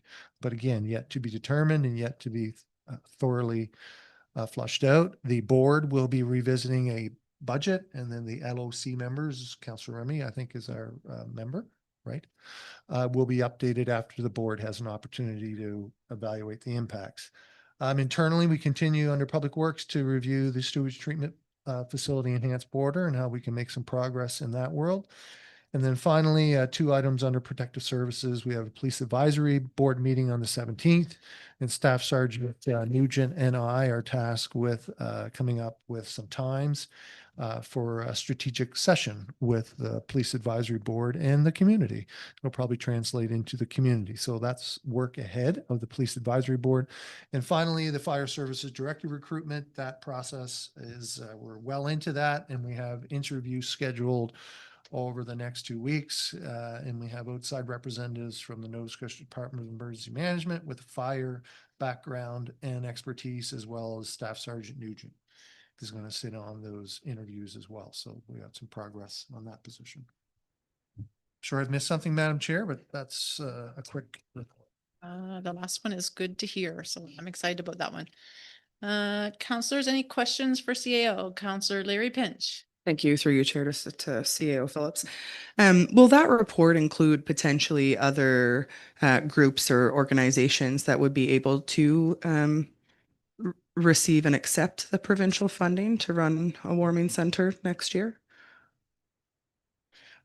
Personally, I think when we have a meeting, I know operationally, even prior to the request for the report, we need to have all stakeholders at the table, including the province, so everyone can share and identify barriers and or challenges associated with the funding this year or moving forward. So that would be my intention, to have everyone at the table. Again, we have to be mindful, it's not our application. I do have the benefit of supporting both the province and caremongers through that process, but yeah, it's for them to tell their story. And I think if we put everyone around the table, hopefully we'll have a clear understanding where some of the shortfalls were, or some of the decision making, how some of the decisions were made. Councillor Remy.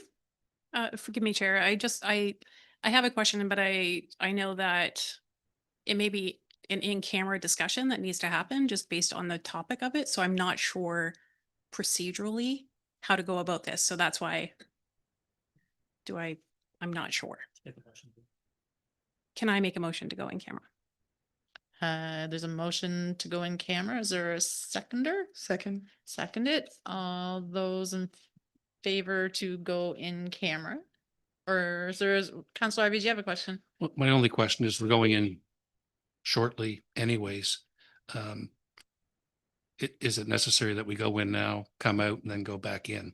Oh, Procedurally, can we add something else to the in-camera session? Madam Chair, with the jury council, you can. Do whatever you want. Okay. I'm fine with If that. you're good, I that's- just didn't want to do something.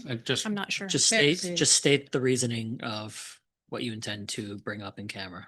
Legal Legal, okay. legal and liability. That's Yes, the sorry. basis of the That's- in-camera. So legal will be added while we're in there. So that's Perfect. transparency right there. Thank you for your help with that. No problem. Councillor Ivey, did you have a question for CAO? No, comment, I think, well done to the caremongers group on spreading out the funding that they received for such a period of time. And, you know, that's a good thing. But to the comments on Sport Complex, glad to hear about the sign. When I was in this week and I heard about that, and just 2 other comments. One is the desire by some there for a banking machine access teller. and or the other one was speakers in the lobby and or warming area. It's different audio running through there than there is in the arena itself, so you don't hear what. So just as a comment, if whoever's doing the signage, I'm sure, but look forward to seeing that. Thank you. Great. Any other questions on the CAO report? Seeing no lights, we're going to move on to 10B, general operating. Director Rashawn?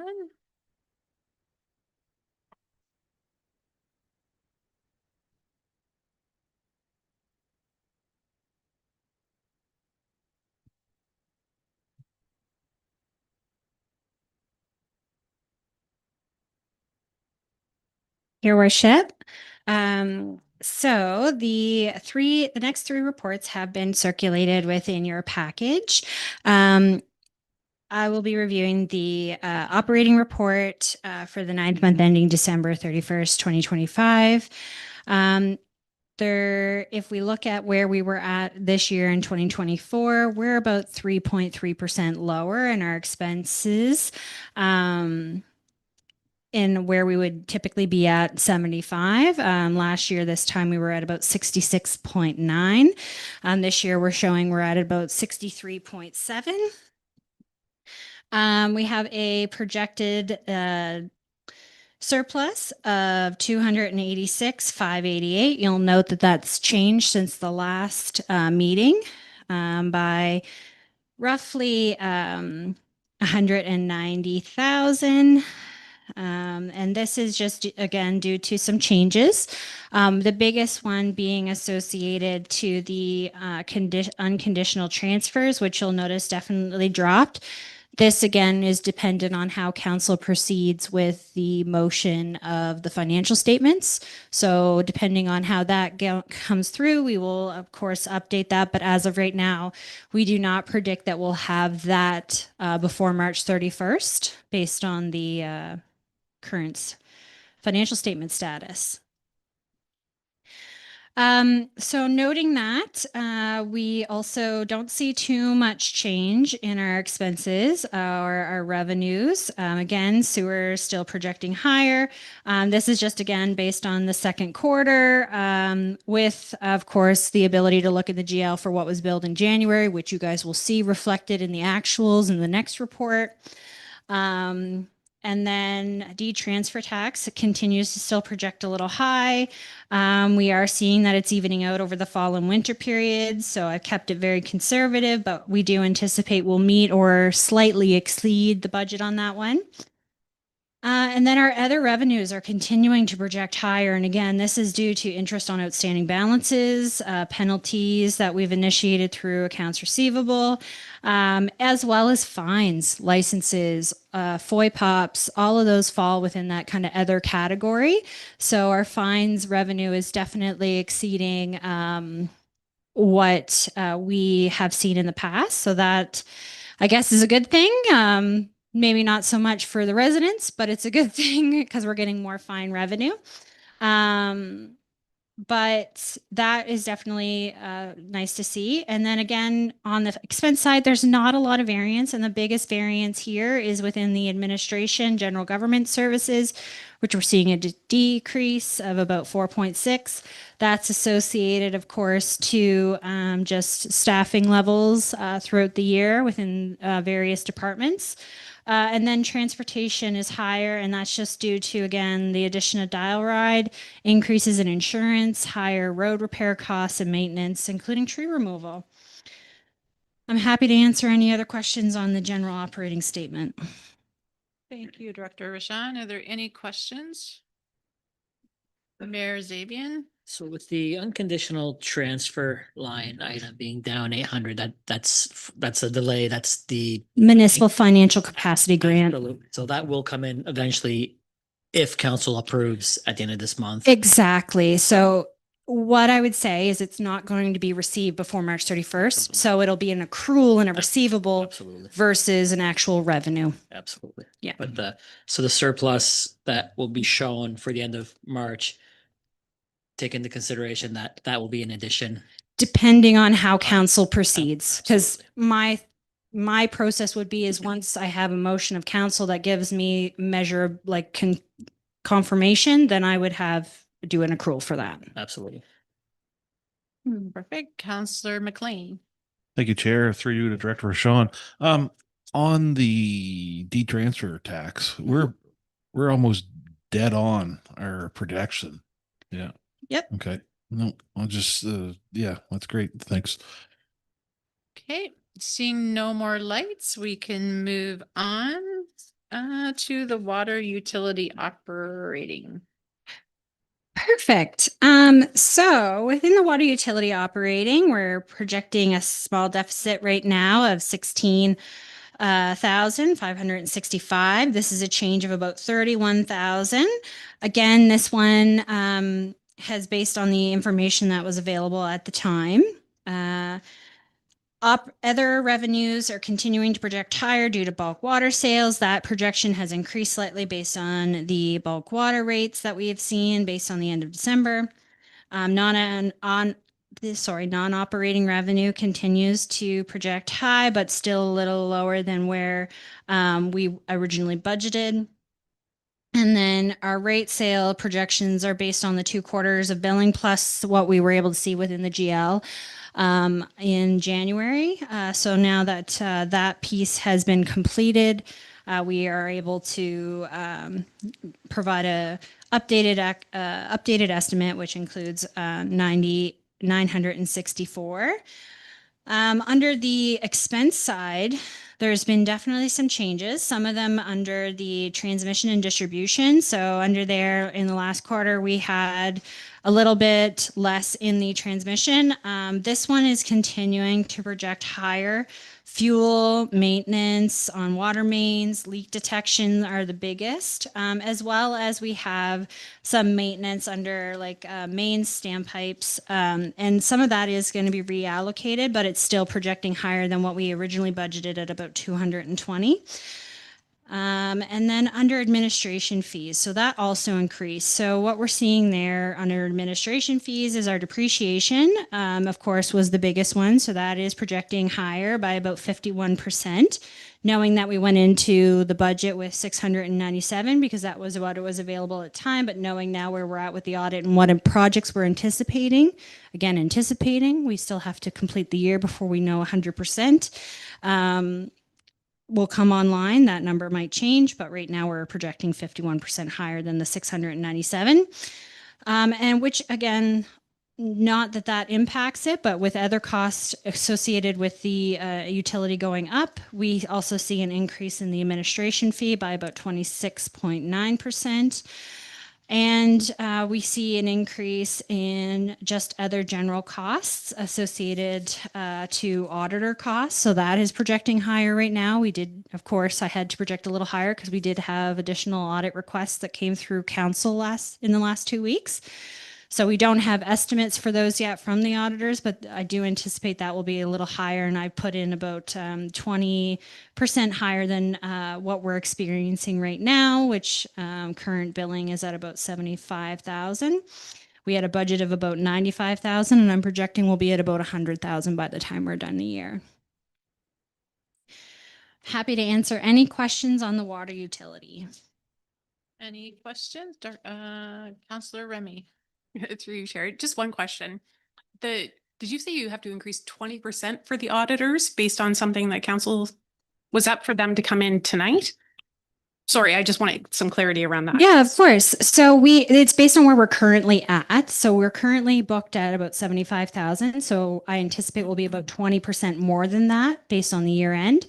So we budgeted 95,000. I'm estimating we'll end at about 100,000. Okay. So just because of the additional asks of auditors. Okay, sorry, I was just trying to understand because the way you worded it was based on something that council had requested 2 weeks ago. So I was wondering if it was them coming in this evening or what that was based on. I just wasn't sure on what council had asked. Yeah, so coming in this evening would be one. So I put in an estimate that we would be about 5,400 over what we had originally anticipated for year end. Okay. Okay. Good. Okay. Counselor Ivy. Yeah, thank you, Chair. Just on that same point, since our minds might be in that, I know from the time that we originally, put the motion forward and then the RFP went out and so forth. It seems to me, based on what we saw material-wise, and we didn't get inside what I'll call part 2 of the report, which was the add-on beyond the water utility audit and so on, the staff component of it. It just seemed to me in looking at that would have ended up being probably the larger portion of that item. Am I correct in that, or do we have any sense as to how that splits out from a costing standpoint on that? I can go back to the report. Within the report to the audit committee and the recommendation to council, it would have had option A, option B. Option B included the staffing Additional. component. Yeah. We were still, if I recall, and again, this is going right from memory. So again, I would like to pull the report to be 100% accurate, but I believe we're talking a difference of maybe 8,000 for that in comparison. So the overall audit was 82,000 for that audit. And again, the staffing component, if you give me a moment, I can pull up the staff report that had the staffing component, which was 8. We can read, I can go back and pull it up easily. There's no need to go to that trouble, but just because of the topic there. So thank you for that. The other question I had here is similar to the previous, but a little bit different, is on that fire protection that I talked about before. We still don't see any revenue tracking in there. And I go back to that September 30th date for payments to be made. So it doesn't look like, unless we've got some really small fire services components here, and I don't think any of them are going to be that small. But have we got bills out to those folks? Are we waiting on payment still for? Nope, we got last- bills out to those folks. Yeah, but we have not Okay. received payment for them yet. From last September? They would have gone out a little later than that, just due to, again, getting the final fire hydrant numbers. Yeah. But again, so those are due April 1st though of each year. So we're coming close to needing them now for the coming year, right? Mhm. So, all right. It just seems to be that it's, that's way late. Anyways, thank you. Okay. Any other questions? Seeing none, we will move on to water consumption.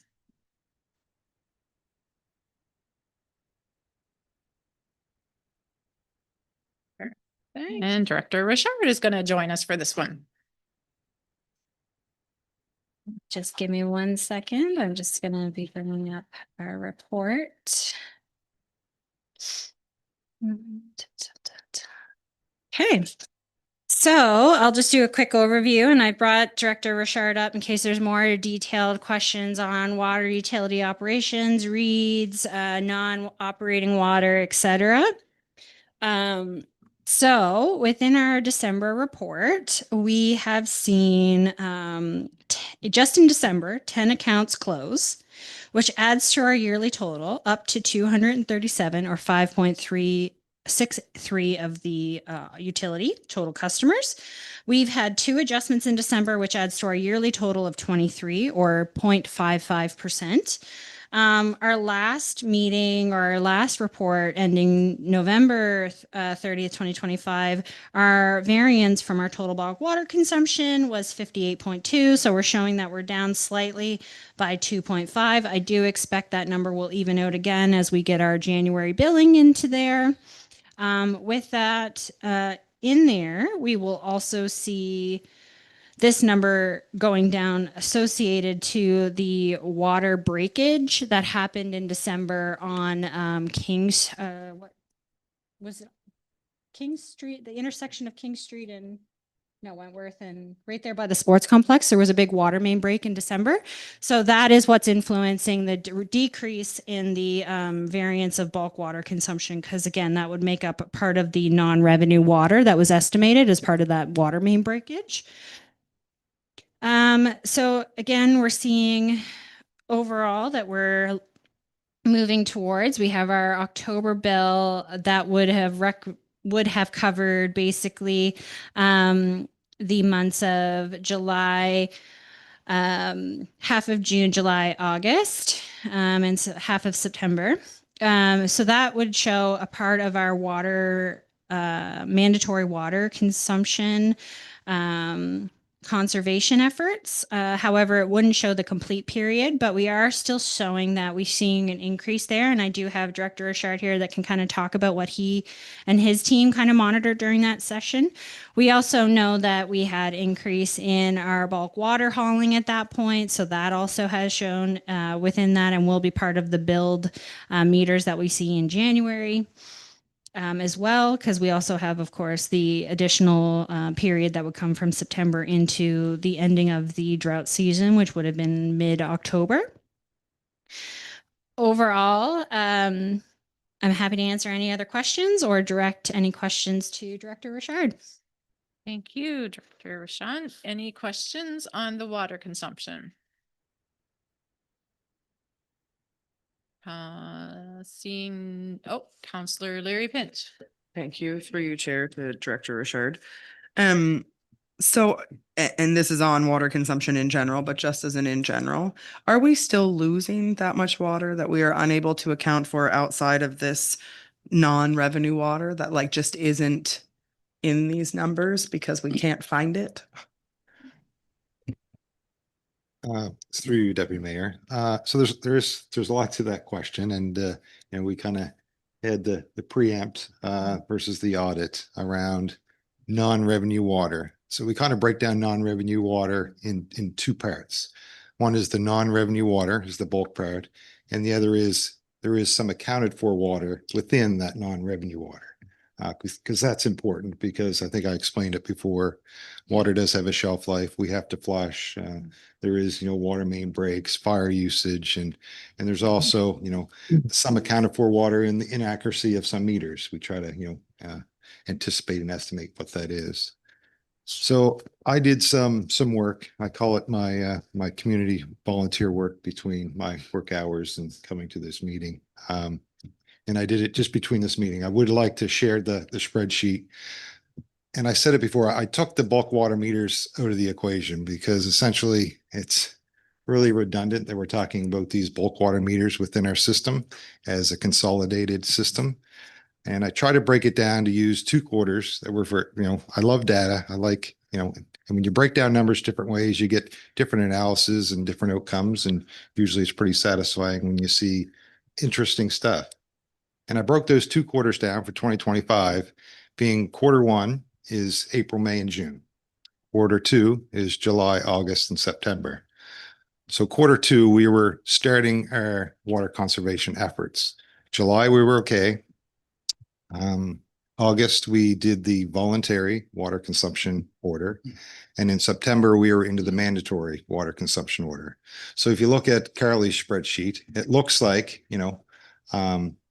we used more water overall between Q1 and Q2. Well, we metered more water accurately. However, the treated water leaving the plants was actually down. So I did the analysis, and I wish I could share it on the screen because I'm just going to talk numbers. So I took the bulk water meters out and looking at Q1, taking Windsor, 3 Mile Plains, and Wentworth Road, essentially our whole utility as a whole. The metered water was 212,000 gallons, not 212,000 cubic meters. Q1 water treatment that left the water treatment plant was 344,000 cubic meters. So the non-revenue, again, there's accounted for water in there, essentially was 131,000 cubic meters for a percentage of 38% non-revenue water. So then Q2, if you do the same analysis, we metered 252,000 cubic meters. Our treatment plant produced 338,000. So that was less because Q1 we produced 344. Our non-revenue water reduced down to 85,000 cubic meters, and our percentage dropped to 25,000 for non-revenue water. So that, to me, that exercise alone showed, and now there a lot happened in that second quarter. I was before you, not recently, looking for a water meter technician to do some leak detection, have dedicated more staff. We know we have deficiencies within our system. We have a lot of non-revenue water. There's no municipal water utility out there that has zero non-revenue water. That would be a pipe dream.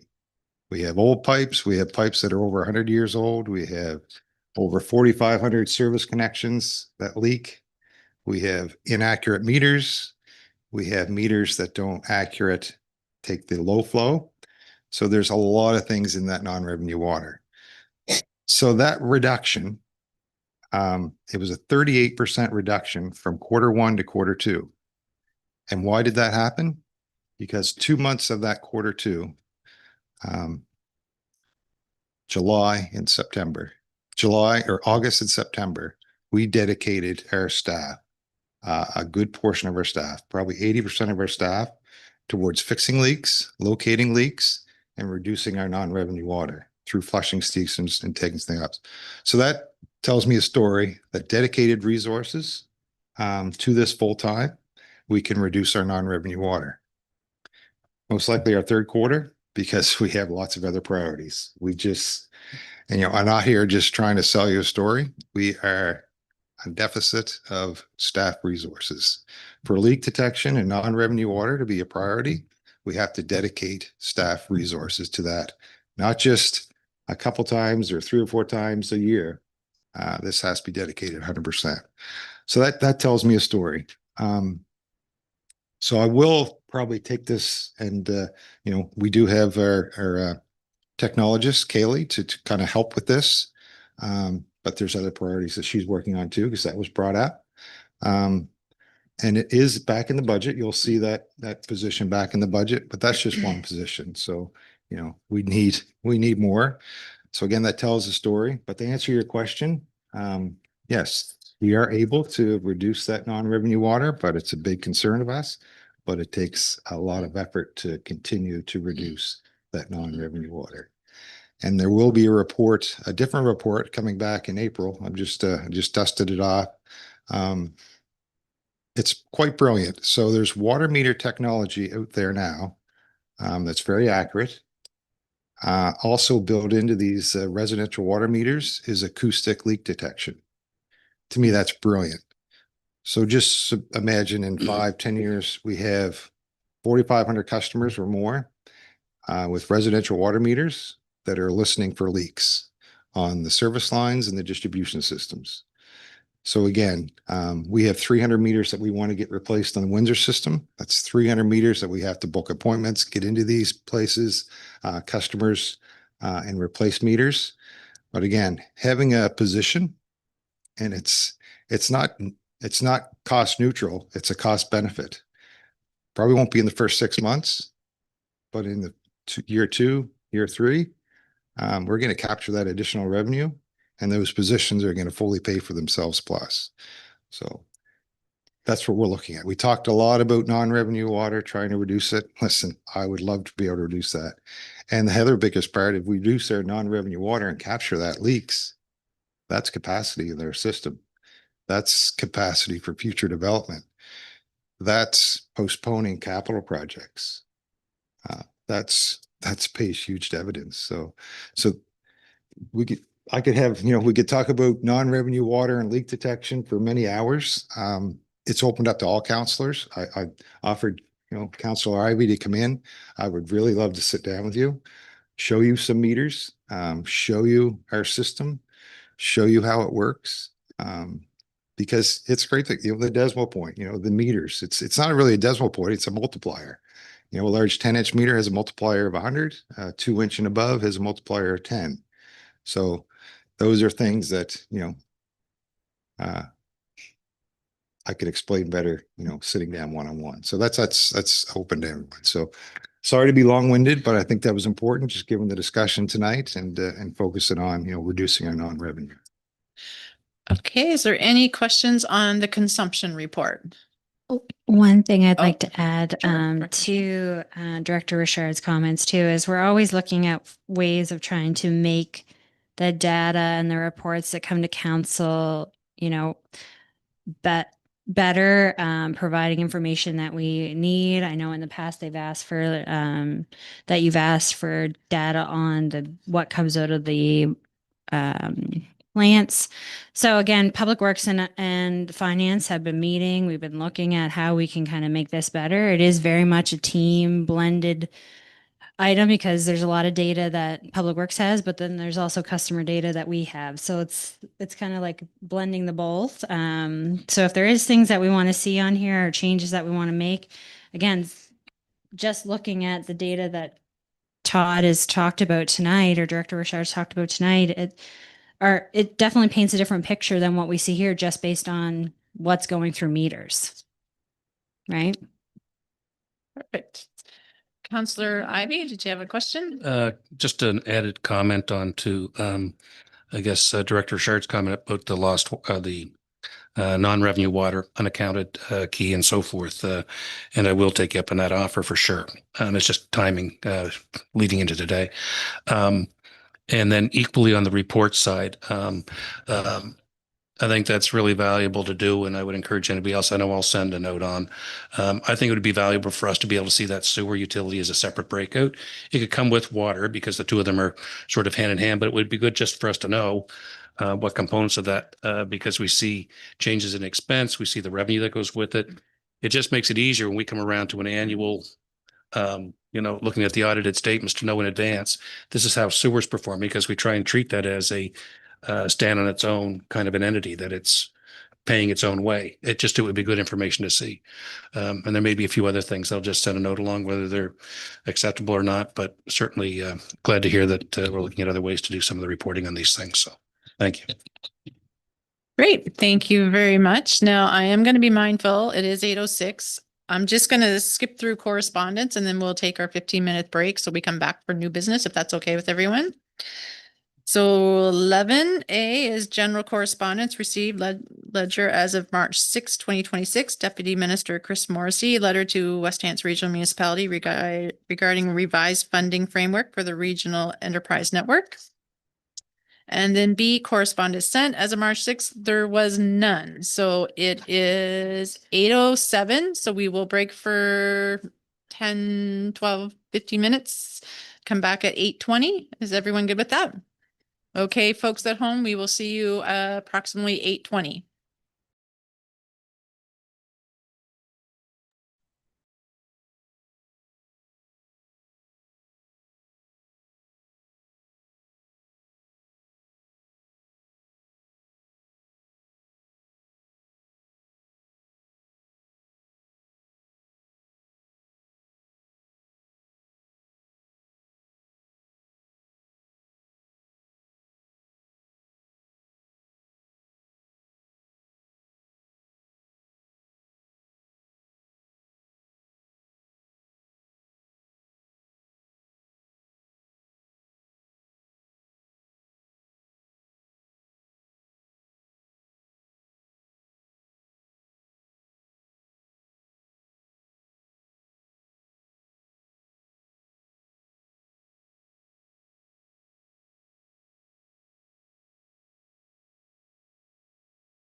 Thank you. Welcome back, everyone. It is 8:18 and we're going to pick up where we left off with number 12, new business. 2027 3-year cooperative funding of provincial J-class roads recommendation report, Director Richard.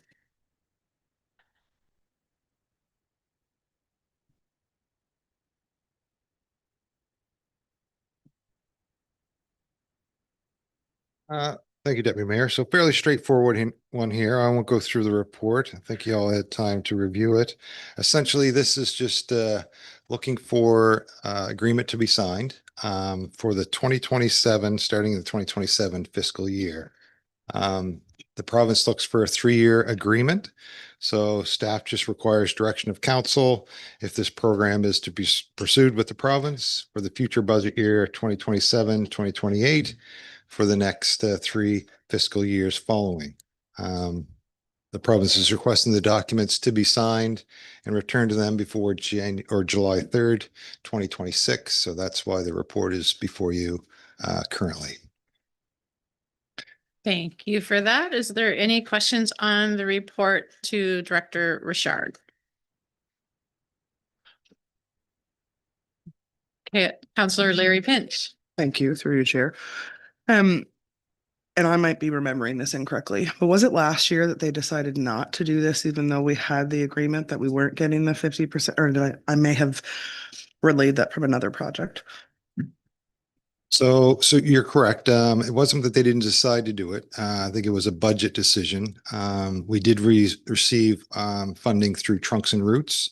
So we did the Trunks and Roots program. We did Water Street paving, part of that. But we were still within the 3-year agreement. So we had our submissions presented, but it came back. There was too many submissions and the budget wasn't allocated. So we weren't successful in moving that year forward last year. So we're still in that 3-year. This is the 3rd year of the agreement this year, and we'll be resubmitting those same streets identified for this year. And we do have a $500,000 allotment within our 5-year operating budget, so that you'll see that, and it's just been the same for the 5 years. So for J-class roads funding. Councillor Whedon. Yes, thank you, Deputy Mayor, and through you to Director Richard. Director Richard, I see here is 221,000 was spent on J-class roads just for snow and ice. So 500,000, that's not going to give us much repair work when we're spending that kind of money on repairs. So the 225, No. 221,000-ish is within our operating budget. You'll see that as DOT as a line item, and that is a reoccurring, that's non-negotiable. That's just part of the 1995 agreement. And that does get adjusted every year. The province submits that bill, and that's essentially to cover just maintenance on those provincial subdivision roads past the previous to 1995. So. Thank you. And if I could have a follow-up, J-class roads is our discretion on which J-class roads we spend the money on. Do we have I see here you have a kind of a criteria of what needs to be done first. I guess my question is, what about the districts? Is there any roads? I know Beach Brook Campground Road is on there, has been for discussion, or any of those roads in the queue? Yeah, certainly. If you want publicly, I can disclose the roads that we plan on submission. I can certainly disclose those if you like. But essentially, the province does not rate the roads. They leave that up to the municipality. So we actually have our staff go out and rate the roads from kind of a scale 1 to 5. And certainly Beach Brook Campground was 1. Just let me pull up the list that we plan on submitting for this year. And they're ranked. And we submitted 7 roads, and they're ranked in order because they want to list the priority. So Beach Brook Road was number 1 rated. Harvey Road was 2nd. Lakeview Drive was 3rd. There was 2 sections of Lakeview Drive because they want sections. One was from Lakeview Drive to Lakeview Extension. The other one was Lakeview Drive to Route 215. Number 5 was Davis Road. 6 was Burgess Road on Tongue Hill, and 7 was Pepperton Road on Tongue Hill, off of Tongue Hill. Thank you very much. I'm very happy to see Beach Brook and Davis on there, especially Beach Brook with the It's a high priority. High priority with the Bluegrass Festival. So thank you. Any other questions? Counselor Paul Morton. Thank you. Just a question for Todd. So you submit a list from 1 to 7. Doesn't mean that's what they follow. They pick whatever they want to do, correct? If they do any. So essentially, that's why they want the submissions early. Depending on how much municipalities, apply for J-class roads funding, there's only so much budget and they split it amongst them. And pretty much guarantee we're not going to get all 7. We may get 1 or 2, depending on what the budget allotment from the province is. So They make that final choice of which 1 or 2, right? ultimately, yes, they would have final say. Perfect. Any other questions for Director Richard before we let him off the hook? Seeing none, I am. I just got one. Okay, sorry, Mayor Zabian has For one question before you run away. Director Roshan, not so much you, Director Richard. So the 500,000 would be a budgeted item in this current budget over and above what was already in for the previous 3, or that's been used up on the trunks and roots. Yeah, so we have 500,000 that we put in each year. Last year, we actually reduced it because the program didn't move forward. So we actually went with the trunks and route, and it was only half of what that was. So 250, I believe, is what we put in the capital budget last year. But this would be the last year of the 500,000. However, you'll see in the capital budget that we still estimate that the project will hopefully continue. So we allocated 500,000 each year. And it is funded through the, this year through the consolidation funding. Good. Okey doke. Any other questions? If not, there is a motion, Counselor Wheaton. The recommendation is to request that council approve and direct the mayor and the clerk to sign the 3-year cost share agreement effective April 1st, 27, number 2026-022, resolution as presented at the March 10th Committee of the Whole meeting. Made by Counselor Wheaton. Is there a seconder? Seconded by Mayor Zabian. So the motion on the floor is request that council approve and direct the mayor and the clerk to sign the 3-year cost share agreements effective April 1st, 2027, number 2026-022, resolution is presented at the March 10th Committee of the Whole meeting. All those in favor, show of hands. 1, 2, 3, 4, 5, 6, 7, 8 yeas. All those opposed? 3 opposed. So motion has carried. Thank you very much, everyone. We'll move on to 12B, 2026 Citizen Member Appointment to the Climate Action Committee. Clerk Snare. Thank you, Madam Chair. This evening, there's a recommendation report before council to consider an appointment to the Climate Action Committee. As noted within the report, this committee has had an ongoing difficulty recruiting, but this individual has quite an academic background and professional experience that we feel would be very beneficial to the committee. So before council's the recommendation, and if you have any questions, I'd be happy to answer. Thank you, Clerk Snare. Is there any questions on the recommendation? Mayor Zabian? I'll make the recommendation, Chair. Committee of the Whole recommends council approves Lauren Douglas to be appointed to the Climate Action Committee for the term March 24, 2026 to March 31st, 2028. Seconded by Counselor Larry Pinch. I think everyone can see and read the motion. I won't reread it. All those in favor, show of hands. And at home, Counselor, motion carried. Perfect. Thank you very much. So we're going to move on to public comment period. So is there anyone that would like to come up? Okay, we're going to allow you 5-7 minutes max, and just to be respectful of the time. And we can't answer any questions, but if you would like to make a comment on something that was on the agenda, that's great. Perfect. I don't want to be the bad person, but I will if I have to. Thank you.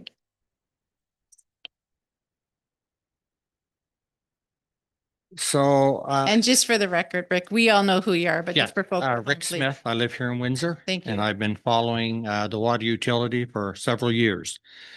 So I listened very carefully to the NMP presentation, tried to interpret what their scope was, and it seemed to be very limited scope in terms of dealing with the credits. So it is. In looking at that and just listening this evening, I guess I have a few numbers to throw out. And I could be out 1,000 or two because I tried to scratch these numbers down as they were presented, but certainly, if I could just run through these numbers. So in the 2020-21 year, the revenue as presented in the GL is provided by NMP, about $221,000 rounded. In the 21-22 year, $223,000 rounded. And in the 22-23 year, $28,000 rounded, for a total of about $472,000. So MMP did their thing, and I think most people have seen my analysis in the past of the same GL account that I did back in April. So I could follow pretty much what MMP had done. I'm not here to question their integrity in any way, shape, or form. They applied the credits and applied them in the years that they felt that they should apply to. So basically, if I understood what they said, in the 2020-21 year, they allocated adjustments down to about $195,000. And in the 21-22 year, adjustments to take it down to about $139,000. And then in 22-23, down to $137,000. And they said those total roughly $472,000, same number. But in thinking about it, I mean, I've been looking for lost revenue here for 2 years. So just bear with me, because I looked at my analysis. I'm looking at TMP Back Road, and I certainly understand what NMP did. But NMP did not comment on terms of what happened in the 23-24 year. That was not, as I understood, probably not part of their mandate. But what happened in the 23-24 year is that the Underwood Road meter came back online, got turned on, whatever happened. So my point there is, and that was the year when consumption reports were being provided, and probably the only year that I don't think there were consumption reports being provided previous. And so in that year, the 23-24 year, it came in at a roughly $244,000, and there was an adjustment in that year that applied to the prior year. So just trying to normalize it, the same premise as MMP, that would make it about $262,000. So I'll get to the short and curlies here in a moment. So in the year ending 2021, $195,000 worth of revenue. In 22 year, 139. In the 23 year, 137. And in the year ending 24, 262. Now, unless I'm misinterpreting something, there's like a 90% increase in those numbers year over year.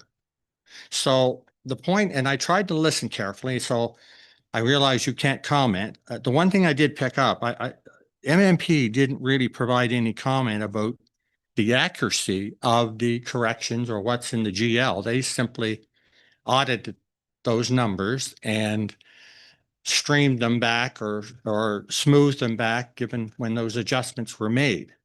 So I guess just listening here, I'm having difficulty understanding why in particularly 22, 23, and 21, 22, you're talking $138,000 worth of revenue, yet in 23, 24, it's $262,000 worth of revenue. Because the whole issue here really, when this came to a head back in 22, 23, and I'll try to be quick, most people thought that those credits applied to 22, 23.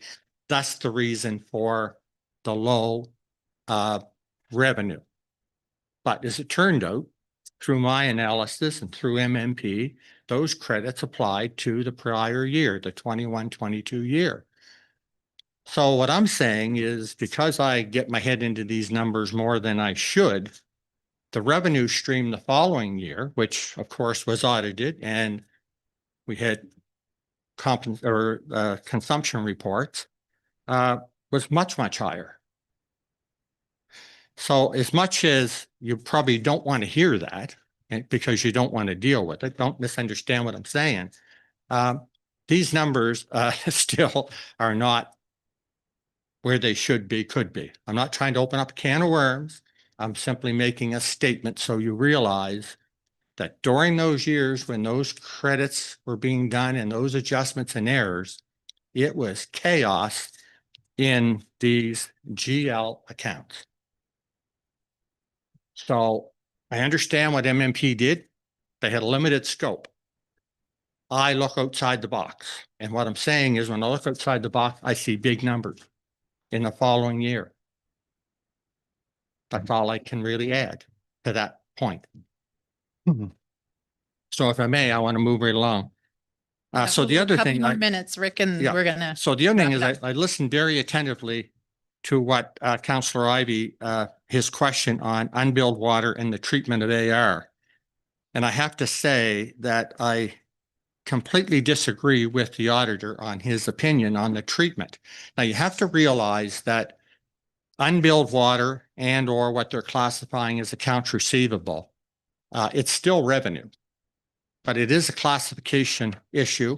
To meet generally accepted accounting standards, anything that is not billed, in other words, if those invoices haven't actually been rendered to a customer, they are not accounts receivable. It's unbilled water. It still represents an asset and it still represents revenue. So to Councillor Ivey's point, as far as I'm concerned, my experience, he's 100% correct on that issue. From my perspective in working in the consulting world, if we had unbilled invoices at the end of the year, they went into work in progress. They weren't AR, they were work in progress. In this case, we're in a world of water. It's unbilled water. Just a point, because the auditor should have, I believe, made that very, very clear. I was hoping he was going to stay. Moving right along on the issue of the accruals, because I do know that this issue came up in a prior meeting, and I was listening because I have sent a couple of reports, emails in to the mayor and CAO in the past, and I have recognized to them that the billing doesn't go to the end of a quarter. And that's the accountant in me. I have to think about accruals. So the point that, again, I keep Councillor Ivey made about the accruals, that really should not have just been sloughed off the way that it was. I know that the auditor made a comment about, well, some flows over and whatever, and he was suggesting there could be an adjustment on either end. That's not entirely correct, because to set the books correct at March 31st, 2025, there should be an accrual in there for March 7th to March 31st for both the water and sewer. So, and those adjustments would be quite significant. I didn't have my calculator sitting back there, but I did my best. And I believe that those adjustments for combined water and sewer is probably about $250,000. That is significant. And, you know, I understand what they've been doing is as long as they have 4 quarters in a financial, they keep leapfrogging, right? 4 quarters here, 4 quarters there. Well, an accrual system is stated right in the financials. The auditor attests to them being an accrued financial. That accrual should be there. What that would mean is that the water and sewer would have more revenue this year, and it's a good thing. And it would put it on par with what should happen the following year and the following year. There's no adjustment for prior years. It's true that the prior year and the prior year and the prior year, there was probably no accrual. I can't attest to that. But the fact of the matter is, when you raised the question, there really should have been an acknowledgement that, yes, that's true. And yeah, maybe you have to stop and say, well, what's the level of materiality? I think if I'm correct, 250 grand is material in the scheme of things.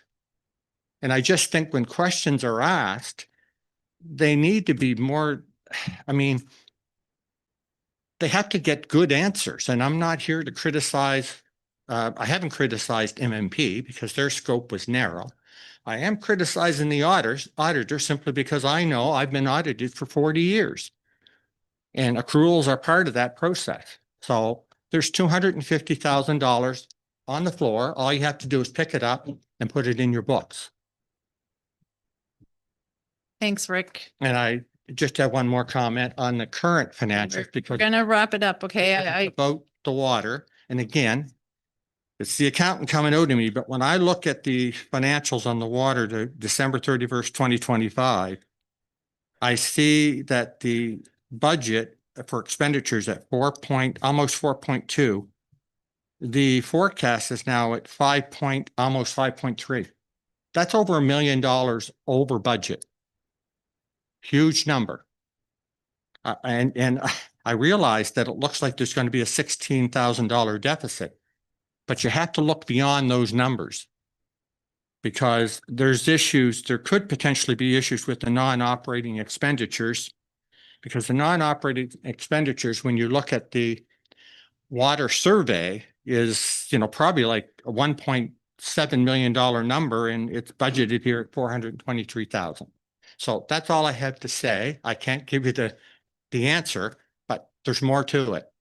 And I think to walk away from the year-end financials without dealing with the accruals and without getting good responses and answers, you know, even whether it's quarterly, monthly, whatever, is so important. So when you get to the end of the year, you're not dealing with these kinds of issues. And I had hoped that I wouldn't have to have spoken this evening, but again, I feel compelled when I see these kinds of differences in front of me. Thank you very much, Rick, and you have a good night. Okay, council, we are at the in-camera session. So we have 2026-0210 Committee of the Whole, MGA Land Matter and Legal. So I'll look for a motion to go in camera, please. Moved by Councillor Ivy, seconded by Councillor Morton. All those in favor? Okay, so Councillor Smith, we will sign out and you can sign back in your other Zoom for the in camera, okay? Perfect.